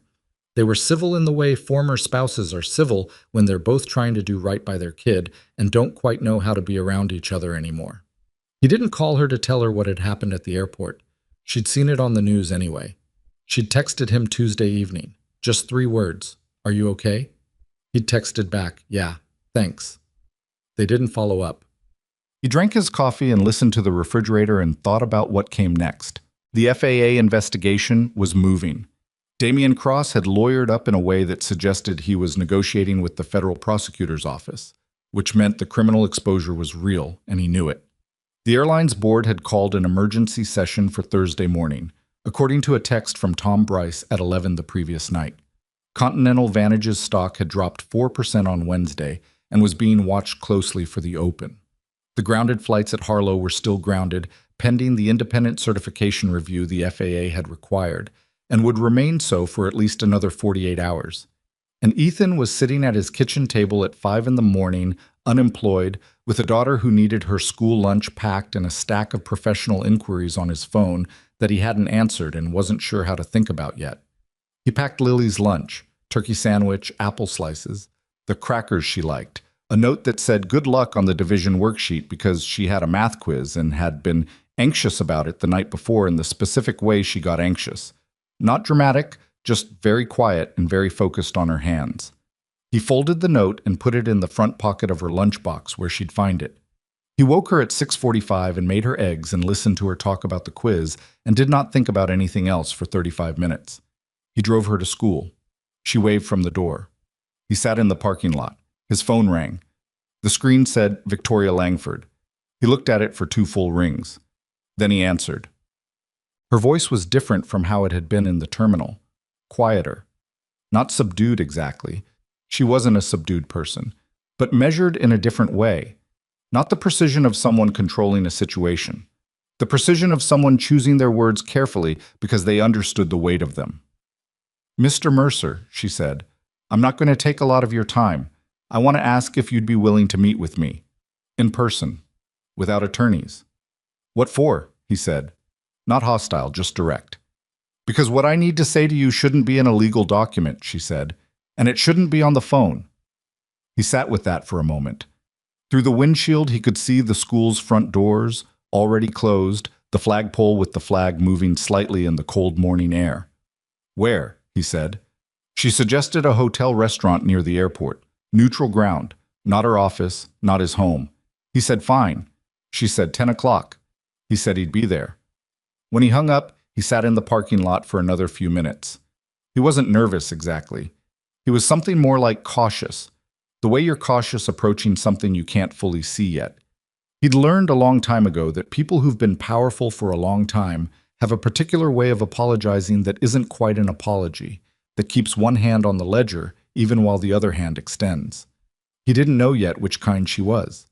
He drove home and changed his shirt and drove to the hotel. She was there before him, which he hadn't expected. She was at a corner table, no communications team, no assistant, just a cup of coffee. She hadn't touched much and a phone she'd turned face down on the table. She was in a dark blazer, not the charcoal one from Tuesday, a different one. And her hair was neat, but there were things around her eyes that a day and a half of bad sleep leaves on a person. He sat down. A server came and he ordered coffee. Neither of them said anything until the server left. Then Victoria looked at him directly, which he appreciated. Some people in her position would have started with the situation, with the investigation, with the legal framework. She didn't. I owe you an apology, she said. Not from the company. From me, personally. What I did in that concourse on Tuesday morning was wrong. Not strategically wrong. Not wrong because it backfired. It was wrong because I treated you the way I've treated a lot of problems in my career, as something to be managed rather than someone to be heard. He waited. He wanted to hear the rest before he said anything. You told me there was a safety issue. You showed documentation. And I decided in about 10 minutes that you were a contractor with a grievance and that the correct response was to make you publicly back down so the morning could proceed on schedule. She paused. I've run this airline for 14 years by reading rooms and reading people and being right more often than I'm wrong. I was wrong about you in a way that I don't have a good excuse for. She picked up her coffee cup, held it, didn't drink. I've been asking myself since Tuesday night what I actually saw when I looked at you in that room with Carla. And the honest answer is that I saw an obstacle. I saw a man in a navy jacket holding up my aircraft, and I made a judgment about who he was and what he wanted, and I acted on that judgment, and I was wrong. Not about whether you'd back down. I was wrong about what was actually happening. Ethan looked at his coffee. He thought about what to say and decided to say what was true. I've been doing this work for 11 years, he said. I flagged things before. Not always this serious, but I've had conversations with operations people, management people, where I said there's a problem, and they said, let's talk about it through channels. I understand the pressure around departure schedules. I understand what a ground stop costs. I wasn't trying to make your morning difficult. I know that now, she said, but I also need to tell you, the way you handled it in public, asking me to kneel. He kept his voice even. That wasn't about the flight. That was about making sure everyone watching understood that you were the one with the authority. I understand why people do that. I don't think it's something you should feel good about. Victoria held his gaze. I don't, she said. I haven't felt good about anything since I walked out of that gate area. There was a silence that wasn't hostile, just honest. There are 218 people who were on the manifest for that flight, Ethan said. I don't know any of them, but I know what the failure analysis on that landing gear looks like under Frankfurt landing stress. And I know that some of those 218 people would have had kids traveling with them, or were going home to someone. I'm not telling you this to make you feel worse than you already do. I'm telling you because I want you to understand that when I said the aircraft wasn't flying, it wasn't a negotiating position. I understand that, she said quietly. Do you? He wasn't being harsh. He genuinely wanted to know. She set down the coffee cup. I do now, she said. I understood it differently on Tuesday. I'm trying to be honest with you about that. I think I genuinely believed in that moment that the risk had been overstated, that our team's assessment was more reliable than yours because our team was ours, and because you were inconvenient. She shook her head slightly. That's not a defense. It's what I was thinking. I know, he said. I figured. I need to ask you something, she said. Go ahead. What would it have taken? In that room with Carla, before it went public, what would it have taken for you to feel like the concern was being genuinely heard? He thought about it. He gave her the real answer, not the quick one. If Carla or someone she trusted had walked to that hangar with me, right then, and looked at what I found, that would have been it. Not a promise to review it later. Not a reassurance that your team would assess it. Just come look at it. Because once you look at it, the math is obvious. You don't need to take my word for anything if you've seen it yourself. She nodded slowly. If someone had done that, he said, the flight still wouldn't have gone, but the conversation would have been different. Yes, she said, it would have. They sat for a while in that corner booth with the morning light coming through the window, not quite friends, not quite adversaries. Two people on opposite sides of something that had already happened and couldn't be unwound, trying to be honest with each other about it. It wasn't comfortable. Ethan hadn't expected it to be comfortable, but it was real, which was more than he'd expected when she called. When he stood to leave, she stood too. Thank you for coming, she said. He nodded. I appreciate that you called. She extended her hand. He shook it. Her grip was firm, the kind of handshake that's become habitual from years of professional life. But there was something in it that wasn't quite habitual. A slight pause at the end, like she wanted to say something else and decided not to. He let it go. He drove home in the gray morning and sat in the driveway for a moment before going inside, just letting the quiet settle around him. The board meeting at Continental Vantage's headquarters started at 9 and ran until almost 1 in the afternoon. Henry Aldrich presided with the unhurried gravity of someone who understood that the decisions made in this room today would be studied for years, not only by the company's own people, but by regulators, by industry observers, by whoever eventually wrote the case study. The outside counsel, Paul Stringer, presented the legal landscape for 40 minutes. The FAA findings were now formally on the record, and the acknowledgement Victoria had submitted. Thursday morning had been received and confirmed. The criminal exposure centered on the authorization chain above the maintenance level, specifically on Damien Cross's written and verbal directives during Q4 that had created the conditions for the documentation falsification and unauthorized parts sourcing.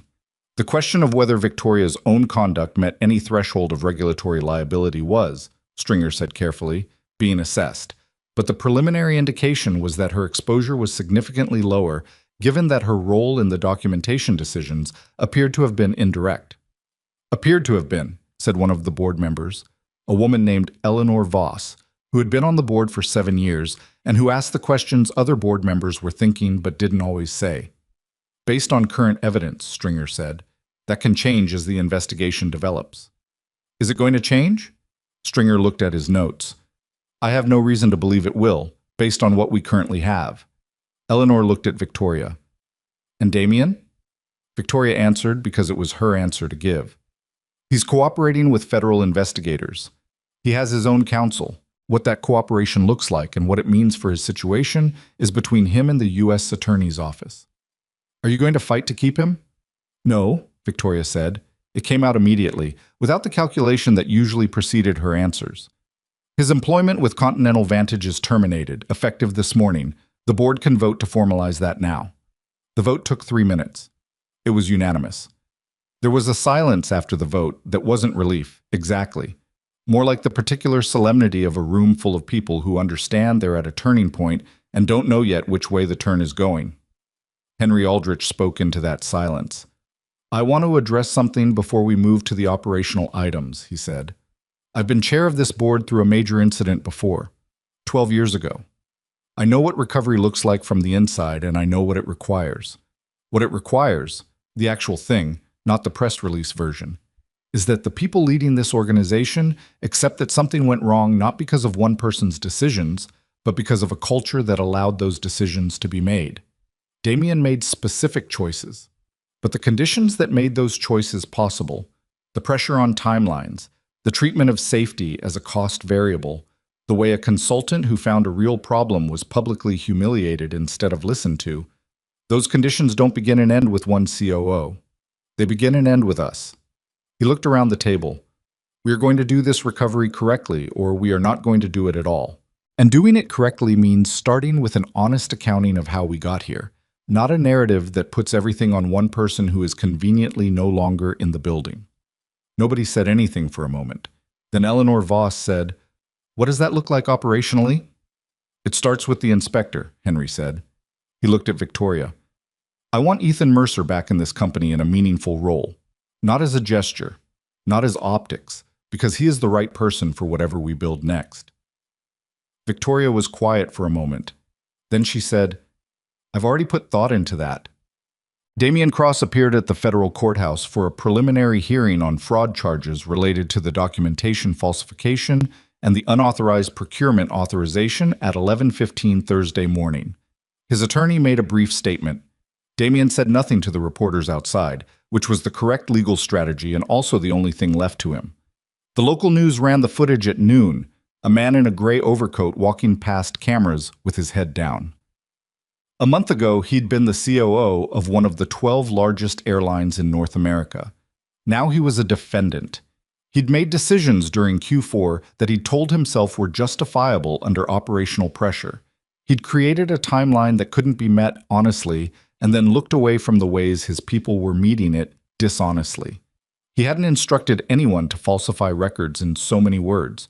He'd understood that if he didn't instruct them explicitly, there was a layer of deniability, a gap between what he knew and what he'd formally authorized. That gap had felt like protection. It was turning out to be the opposite. He sat in the back seat of his attorney's car outside the courthouse and stared through the window at the street.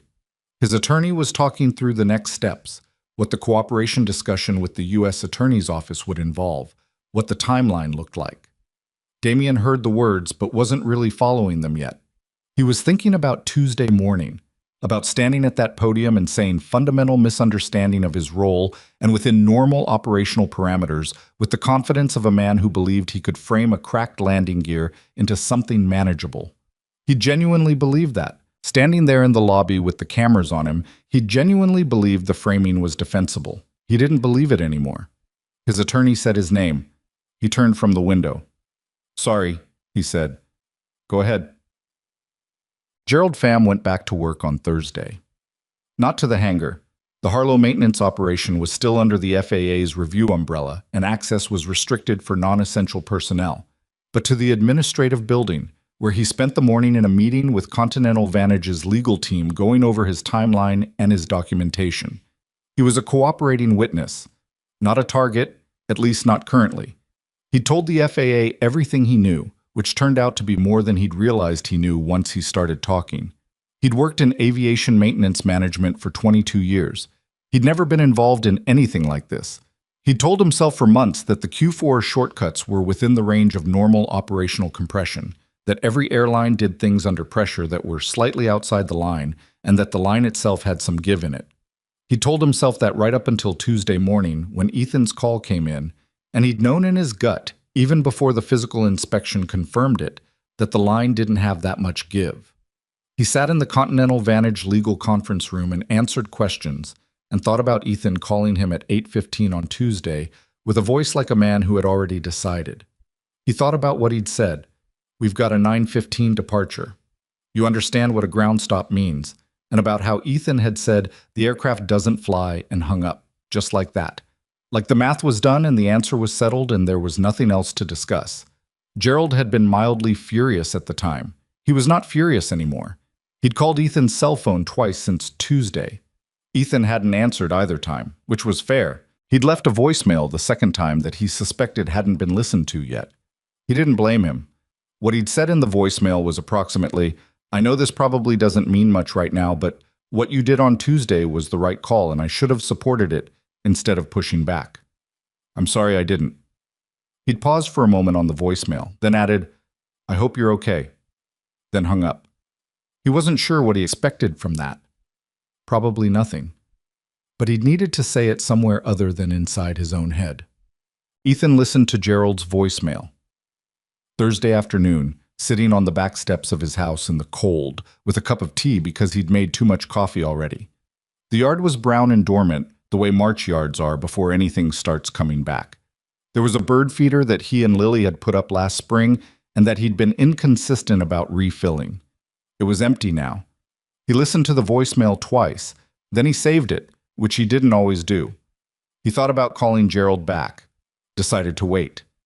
There would be time for those conversations when the federal process had sorted out who owed what to whom. Right now, the cleanest thing was to keep his distance from anyone still inside the investigation perimeter.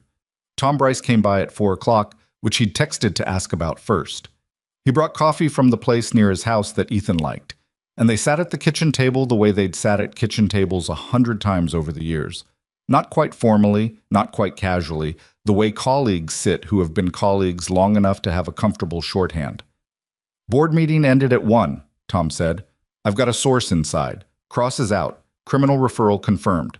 The board voted on a compliance review package that includes a full audit and a restructuring of the maintenance certification chain." "What kind of restructuring?" "The word they're using is redundancy. No more single-point certification authority, multiple sign-off chains, independent review tracks, more like what the federal system uses." Tom wrapped his hands around his coffee cup. "They should have had that to begin with. The whole setup they had with you was efficient but fragile. One person walks out the door and everything stops." "Now, in this case, that was probably a feature," Ethan said. Tom looked at him. "Yeah," he said. "In this case." They were quiet for a moment. "I got a call this morning from someone at the airline," Tom said. He kept his voice neutral. "Henry Aldrich's office." Ethan waited. "They want to talk to you about a role," Tom said. "Not the consulting contract, something internal, senior level. The phrase used was Director of Safety Operations, but I don't think the title is settled. What's settled is that they want you inside the organization with actual authority, not a contractor relationship." Ethan looked at his coffee. "You don't have to say anything right now," Tom said. "I'm just passing it along." "I know. It's a real offer. Henry Aldrich is not a man who makes gestures. If he wants you in the building, it's because he understands what it means to have someone in the building who does what you did." "What I did," Ethan said, "was read a maintenance log and look at a landing gear. That's the job. That's just the job." "Most people in your position don't do the job the way you did it," Tom said. "That's the whole point." Ethan got up and went to the window. The yard was still dormant, still brown, the bird feeder still empty. He made a mental note to fill it before Lily noticed. "If I go back in there," he said, not really to Tom, more working it out in real time, "it can't be symbolic. It can't be the airline putting a face on a reform program so the news cycle moves on. The certification process, the documentation standards, the way mechanics are treated when they raise concerns up the chain, all of it has to actually change. Or I'm just their press release. Tell them that, Tom said. I will. Good. Tom took a long drink of his coffee. Then you should take the meeting. What? The meeting with Henry Aldrich happened Friday morning at 8 in a conference room at Continental Vantage headquarters. That was not the 38th floor executive suite where the board sessions happened. Aldrich had chosen a smaller room on the 19th floor, plainer, with a view of the parking structure rather than the skyline. Ethan appreciated the choice without knowing if it was intentional. Aldrich was 70 years old, with white hair and the careful, economical movements of a man who had learned not to waste energy on things that didn't matter. He'd been running boards for 20 years. He had the quality that some men develop in the 7th decade of their lives of seeming entirely unhurried by anything, not because they don't care, but because they've learned that urgency is often the enemy of clarity. They shook hands. They sat. Aldrich had a folder in front of him that he didn't open. I'm not going to waste your morning with a sales pitch, Aldrich said. You know why you're here. I want to understand what it would take for you to say yes. Ethan had thought about this carefully. He'd made a list the night before, sitting at his kitchen table after Lily was in bed, the same way he drafted inspection reports, methodically, without editorializing, just the requirements as he actually understood them. He laid it out. Genuine authority over the certification process, not advisory, not consultative, but operational authority with a direct reporting line to the board's safety committee, bypassing the COO chain that had created the problem in the first place. A written policy protecting any employee or contractor who raised a documented safety concern from retaliation with teeth, meaning independent review and real consequences for violations. A mandatory escalation path that required any grounded aircraft finding to be reviewed by an independent technical authority within 4 hours, eliminating the kind of pressure conversation that had happened with Carla Simmons Tuesday morning. And a compensation structure that was internal, not contract-based, because independent contractors could be terminated for being inconvenient, and he was not going to put himself in that position again. He laid all of it out clearly and without apology. He wasn't negotiating. He was describing the conditions under which the role would actually mean something. Aldrich listened without interrupting. When Ethan finished, the board chair sat for a moment looking at the closed folder in front of him. The reporting line is straightforward, he said. I'll draft it myself. The whistleblower policy. We should have had that years ago, and I take responsibility for the board not requiring it. The technical review escalation, yes. The employment structure, yes. He paused. The compensation will be fair, and it will be in writing before you sign anything. I'd want an attorney to review it, Ethan said. Of course, Aldrich said, as if that were obvious. And I want it understood. By you, by whoever replaces Damian Cross in operations, by the entire maintenance management chain, that my job is not to make the airline schedule work. My job is to make the airline safe. Those two things will usually be compatible.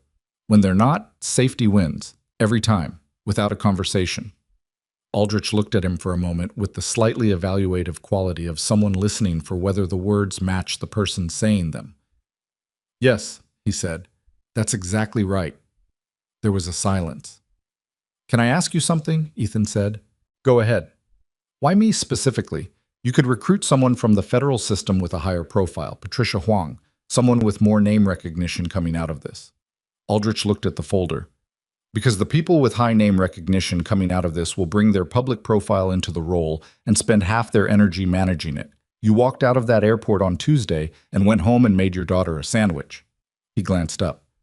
I had someone look into what you did after. You filed your report. You answered the FAA's questions. You didn't give interviews. You didn't leverage the situation. He paused.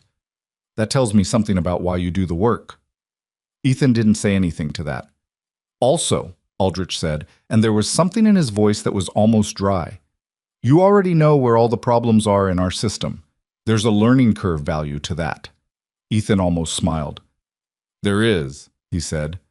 They talked for another 40 minutes about the specifics, structure, timeline, transition plan for the certification review that was still ongoing, how his role would interact with the FAA's oversight during the correction period. It was practical, detailed conversation, the kind Ethan was comfortable with. When he stood to leave, Aldrich stood too. "One more thing," Aldrich said. "Victoria asked me to tell you, separately from the official offer, separately from any legal context, that she meant what she said to you yesterday, that the apology was real." Ethan nodded. "She's not an easy person," Aldrich said. "She's been harder than she needed to be on a lot of people over a lot of years, and this week has cost her in ways she'll be sorting out for a while. But she's not dishonest. When she says she was wrong, she was wrong." "I believed her," Ethan said. "That's why I came to the meeting." Aldrich extended his hand. "We'll have the draft terms to your attorney by Monday." Ethan shook his hand. "I'll let you know by Wednesday." He took the elevator down to the lobby and walked out into the cold morning air. The sky had cleared overnight, and the light was thin and sharp the way March light is when winter is almost done and spring hasn't quite decided to commit. He stood on the sidewalk for a moment, just breathing. He called Lily's school. Not to say anything, just checking in, the way he sometimes did when things had been uncertain enough that he needed to hear that she was simply there, in a classroom, doing long division, annoyed by the steps, worried about nothing bigger than a quiz. Carol, the secretary, answered and said Lily was fine and had in fact gotten 100 on her math quiz, and that she'd been quite proud of herself about it, and had mentioned to her teacher that her dad had helped her study. He hadn't, really. He'd just sat with her while she worked. But he'd take it. He put his phone in his pocket and stood in the light for another moment. Then he got in his truck and drove home to fill the bird feeder before she got out of school. He filled the bird feeder that Friday afternoon with a bag of seed he found in the garage behind the winter coats, and he stood in the backyard for a few minutes watching nothing in particular while the cold worked its way through his jacket. The yard was still mostly brown. A few things at the edges were starting to think about coming back. Some kind of ground cover near the fence that was showing the faint suggestion of green if you looked at the right angle in the right light. Not quite yet. Almost. He went inside and made dinner before Lily got home from school. Nothing complicated. Pasta, the kind she liked with the butter and the parmesan, a salad she would eat approximately half of and declare sufficient.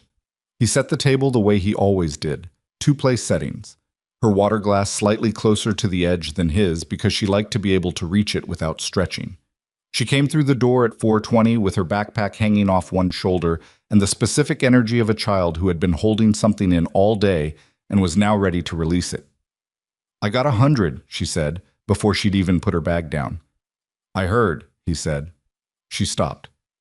"You called the school again?" "Just checking in." She dropped her bag by the door, which he'd given up asking her not to do. "You always call when something's going on." "Something's always going on." She came into the kitchen and leaned against the counter and looked at him with those evaluating eyes. "Is everything okay? Like, for real?" He turned from the stove. "Yeah," he said. "For real. Things are settling down." "Are you going back to work?" "I'm thinking about it." "At the airport?"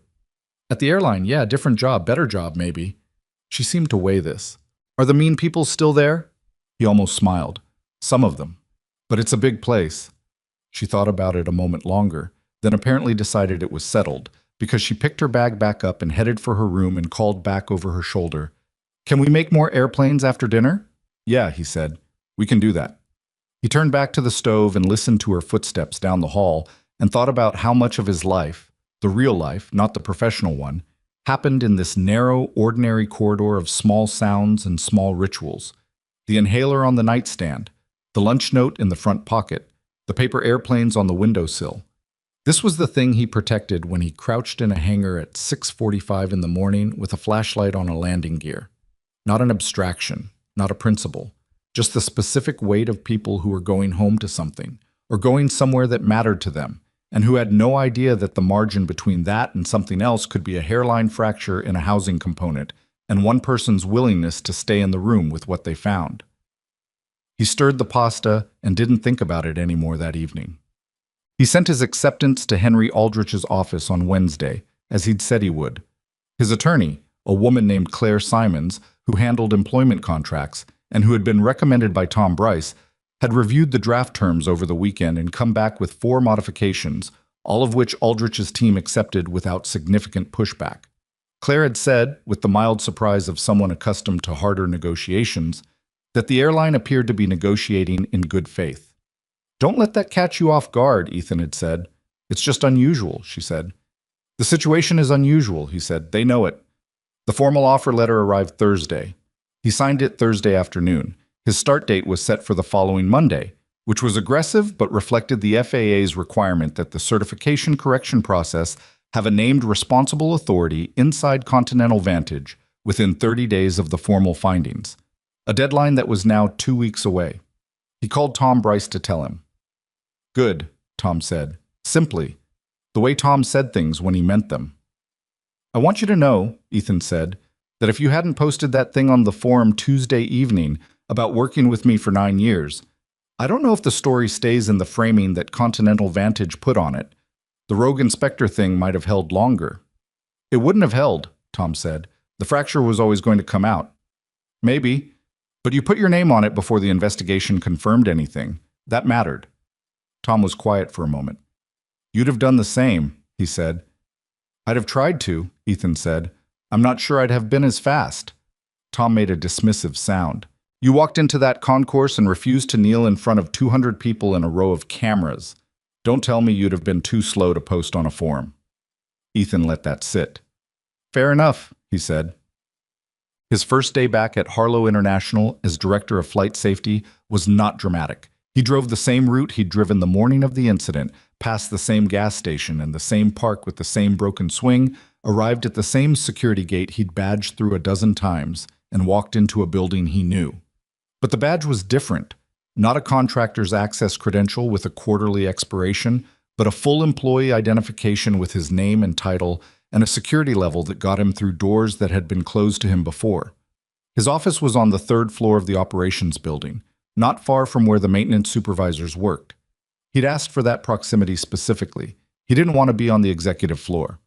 He wanted to be where the work happened, close enough to the people who did it that they could stop by without it feeling like a formal event. The office itself was a standard corporate space. Desk, 2 chairs, a window looking out at the service road rather than the terminal. Someone had put a plant on the desk that he was fairly confident he was going to kill within a month, but he appreciated the gesture. Gerald Pham knocked on the door at 8:15. Ethan had thought about this moment. He'd known Gerald would come. Gerald wasn't the kind of man to avoid something uncomfortable, which was one of the things that had gotten him into the situation and also one of the things that had eventually gotten him out of it. He'd cooperated fully with the FAA.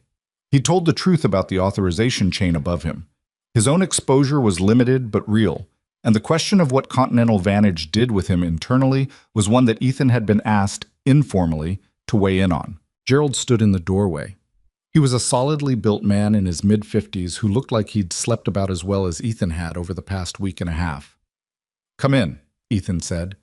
Gerald came in and sat in one of the 2 chairs across from the desk.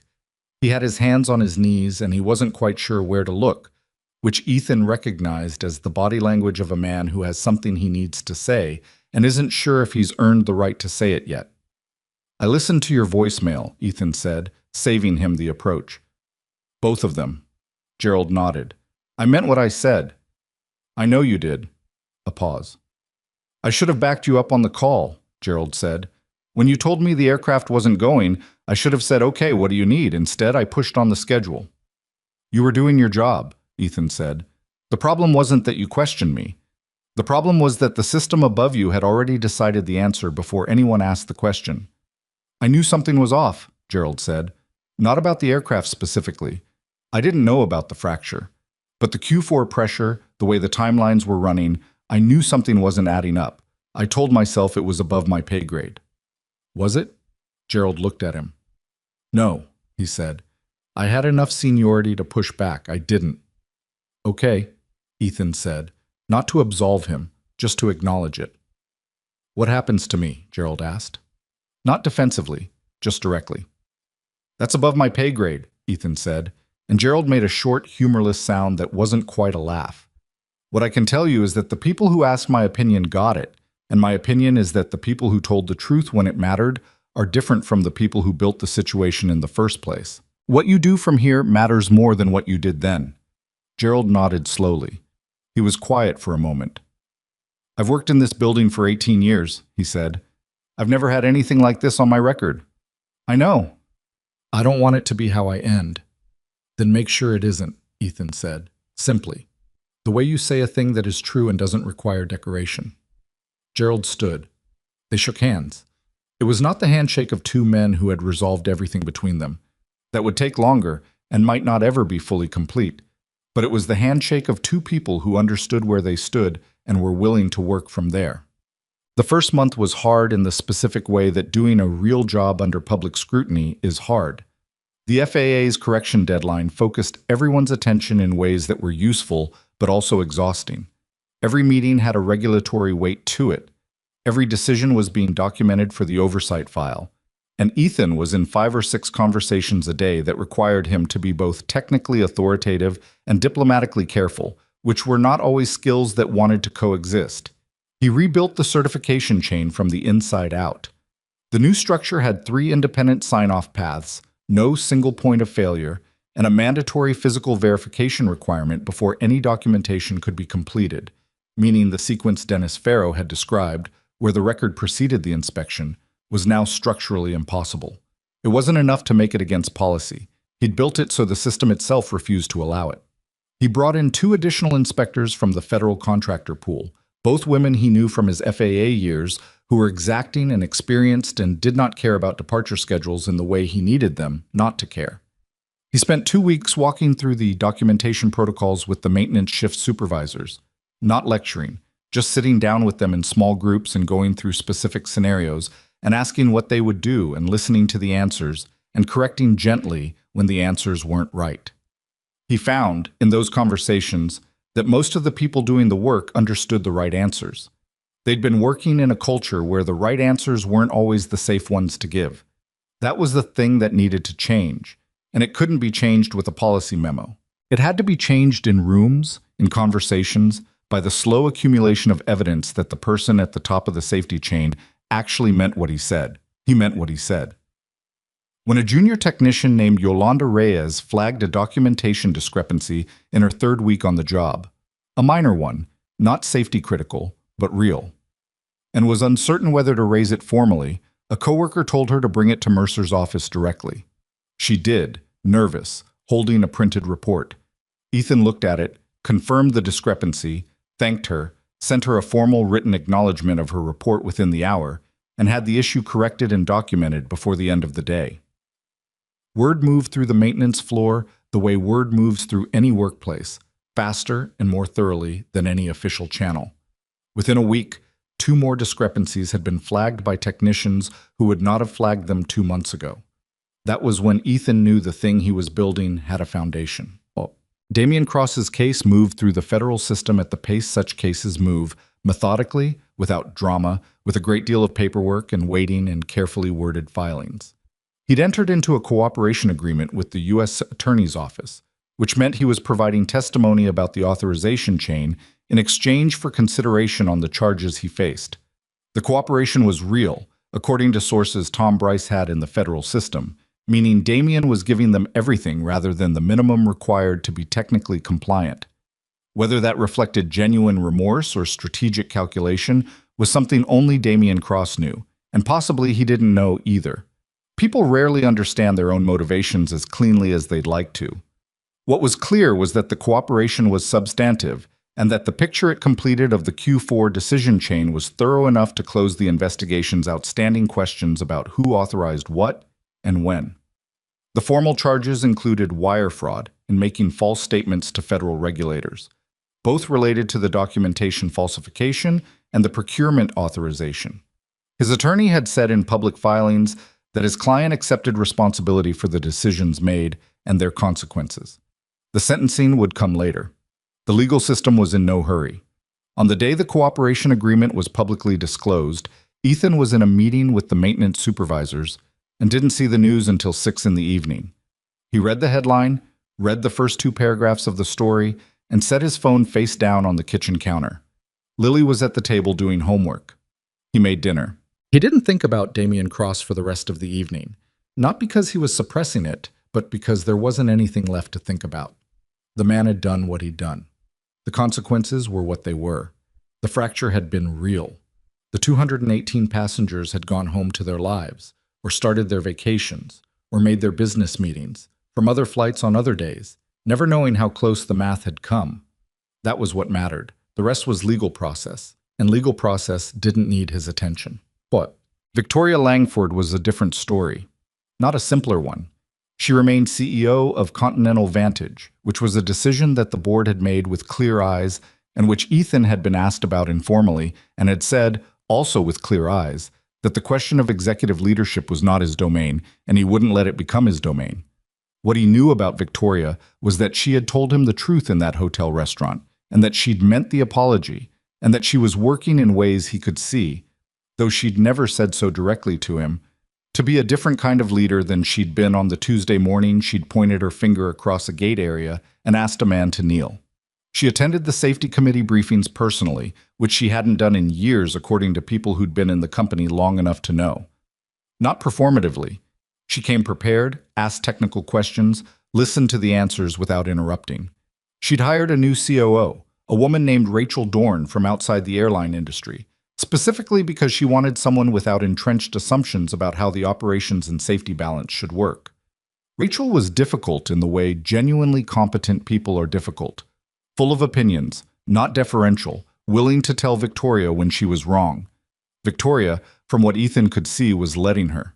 He had a brief exchange with Victoria in the hallway outside a safety committee meeting in his second month, a Tuesday morning, which he noticed without saying anything. She stopped him with a question about the FAA's timeline for lifting the last of the oversight conditions, and they stood in the hallway for 5 minutes talking through the regulatory process with the practical clarity of two people who had a shared interest in the outcome. At the end of it, she said, not in the formal tone of the executive hallway, but in something quieter.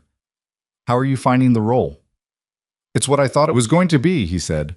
Hard in the right ways. She nodded.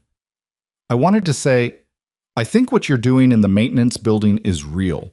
The people I talk to down there speak about the culture differently than they did before. That's not nothing. It's early, he said. I know, she said, but early is where it starts. He looked at her for a moment. This was not the woman who had stood in Terminal C with her finger pointed. Or rather, it was, but there was something in her now that hadn't been visible then, or that she hadn't been allowing to be visible. A kind of accountability that she was wearing on the surface rather than managing from behind it. It had cost her something to get there.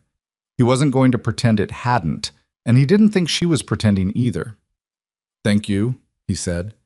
He meant it plainly, without subtext. She nodded once, and they went to their separate meetings. Dennis Farrow kept his job. It was not a foregone conclusion. The investigation had put his name in the record as the technician who installed the non-certified component, and while his cooperation and the evidence about the authorization chain above him had shaped the legal outcome significantly, Continental Vantage's internal HR process had still had to make a determination about his employment. Ethan had been asked. He'd said what he'd said to Gerald, that the people who told the truth when it mattered were different from the people who built the situation, and had added that the airline needed to think carefully about what message it sent to its technical staff if the person who came forward voluntarily and told the complete truth was treated the same as someone who had tried to conceal the same information. Dennis was moved to a different role, not in active maintenance certification, not immediately, which was the right call, but in the maintenance training program, where his 15 years of hands-on experience was directly useful and where his understanding of exactly how pressured documentation could go wrong made him, Ethan thought, probably the best person in the building to teach the next generation of technicians about what to do when someone above them in the chain tells them something that doesn't add up. He'd been nervous when Ethan's office called to tell him about the reassignment. He'd expected termination.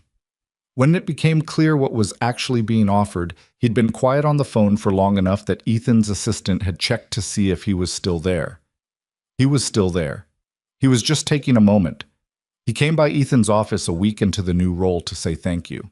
Ethan told him he didn't need to thank him, that the decision had been made by people above both of them and was the right call for the program. Dennis said he understood that, but that he'd heard Ethan had advocated for it, and he'd wanted to say something in person. Okay, Ethan said. You've said it. Dennis smiled, a little awkwardly. I keep thinking about those 218 people, he said. Yeah, Ethan said. Me too, sometimes. Does it get easier? Ethan thought about the honest answer. It becomes background, he said. You learn to do the work without carrying every scenario all the time, or you burn out before you're any use to anybody. But it doesn't. You don't stop knowing it. You just learn to let it be what it is, the thing that tells you why the work matters, without being the thing that paralyzes you while you're doing it. Dennis nodded slowly. That's what I'm trying to figure out. You've got time, Ethan said. Do the training program. Be honest with the new techs about what happened. Not the institutional version, the real version. What you actually thought when you were standing there looking at that part number. What if they lose respect for me? Some of them might, Ethan said. But the ones who matter will understand that the story you're telling them is more useful than any version where you got it right the first time. Dennis left the office looking like a man who had a lot to think about, which was probably about right. The FAA lifted the last of the formal oversight conditions on Continental Vantage's Harlow operation on a Thursday morning in May, 2 months after the incident. The lift was conditional, quarterly review reports required for the following year with independent verification, but it was a formal acknowledgement that the corrective structure was in place and functioning. Castillo called Ethan directly when the paperwork went through. Looks solid, he said. What you've built in the documentation chain is what we'd want to see from an operation that understands what happened and why. We're not done, Ethan said. No, Castillo agreed, but you're past the beginning. Ethan thanked him and hung up and looked out the window of his third-floor office at the service road and the planes moving on the tarmac in the distance. It was a bright May morning, the kind that feels like the year has finally decided to commit to itself after months of hesitation. There were 3 departures queued at the far end of the runway he could see from his window, and he watched them without urgency. 3 planes in line, waiting their turn, each one carrying the weight of everyone inside it toward wherever they were going. He'd stop doing the calculation every time he saw a plane take off. Not because the math didn't matter anymore, but because the math was built into the process now. The right people doing the right work in the right order with the right documentation. And his job was to make sure that stayed true, rather than to run the failure analysis in his head every morning for the rest of his career. He had a meeting in 20 minutes with the new certification team leads. He had a draft policy revision on his desk that needed his signature. He had a call with the FAA oversight coordinator scheduled for 2 o'clock. He had a daughter who, at pickup that afternoon, was going to tell him about the science project she'd been preparing for 2 weeks, something about weather patterns and the formation of clouds, and who had asked him the night before to quiz her on the key terms, which he'd done for 45 minutes at the kitchen table while she corrected him twice when he mispronounced cumulonimbus. He stood at his window for another minute watching the planes. The first one in the queue moved. It rolled forward, gathered itself, and then with the particular force and commitment of a thing that has decided, it lifted off the runway and rose into the bright morning air, clean and certain, on its way somewhere that mattered to someone. He watched it until it was small enough to be just a point of light against the sky. Then he went back to his desk and got to work. There is a version of this story that ends with a speech, with someone standing at a podium saying the right things in the right order, and an audience moved to applause, and a neat line drawn under everything that happened. Life doesn't usually end that way, and neither do the things inside it that actually change people. What actually happened was quieter and more durable than a speech. A man who understood what he was looking at refused to look away from it, at a cost he didn't know in advance, and accepted anyway. That's not heroism in the cinematic sense.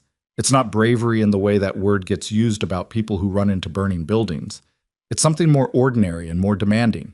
The willingness to be the person who says the true thing in the room where the true thing is inconvenient, without knowing whether anyone will back you up, without the guarantee that the outcome will justify what it costs. Ethan Mercer didn't save 218 lives by performing courage.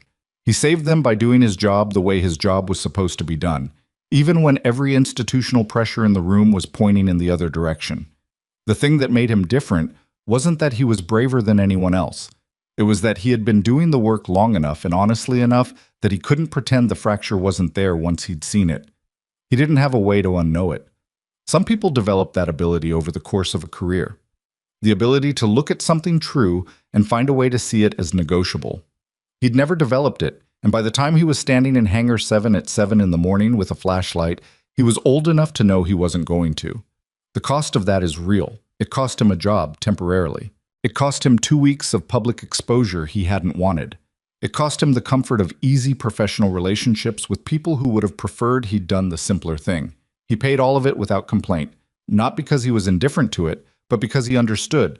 The way you understand things that have been tested against actual circumstances rather than just believed in abstractly, that some costs are how you know the thing you're protecting is real. Victoria Langford learned something. That's worth saying, because not everyone does. She'd spent 14 years building an airline on the premise that she was the smartest person in any given room and that her reading of a situation was more reliable than anyone else's, and she'd been right often enough that she'd stopped questioning it.